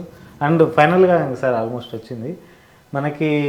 Viswanatha Satyanarayana కానీ 1000 పడగలు ఉంటుంది, తర్వాత బుచ్చిబాబు అంటే చివరికి మిగిలేది, ఆయన మనకి శ్రీశ్రీ అంటే మహాప్రస్థానం. అలాగా వాడేరు చినవీరభద్రుడు గారిని ఒక పుస్తకంలా గుర్తుపెట్టుకోవాలంటే ఏది చెప్తారు సార్ మీరు? ఇంకా రాయాలి. చాలా తెలివైన సమాధానం sir. Nice sir, it's a nice talking to you. అంటే సాహిత్యం, సమాజము, చాలా లోతైన విశ్లేషణ ఇదంతా. అండ్ ఈవెన్ సమాజం నుంచి కూడా చెప్పారు. అండ్ మీ నుంచి నేనైతే పర్సనల్గా యానాదుల్లో ఐటీడీఏ మీ అనుభవాలని, తర్వాత విద్యాశాఖ కమిషనర్ అనుభవాలని కోరుకుంటున్నాను పుస్తకంగా. రాయాలి. నా కొన్ని కళ్ళు కొన్ని మెలకువలు పుస్తకంలో నేను 97 దాకా నా ఎక్స్పీరియన్సెస్ రాశాను.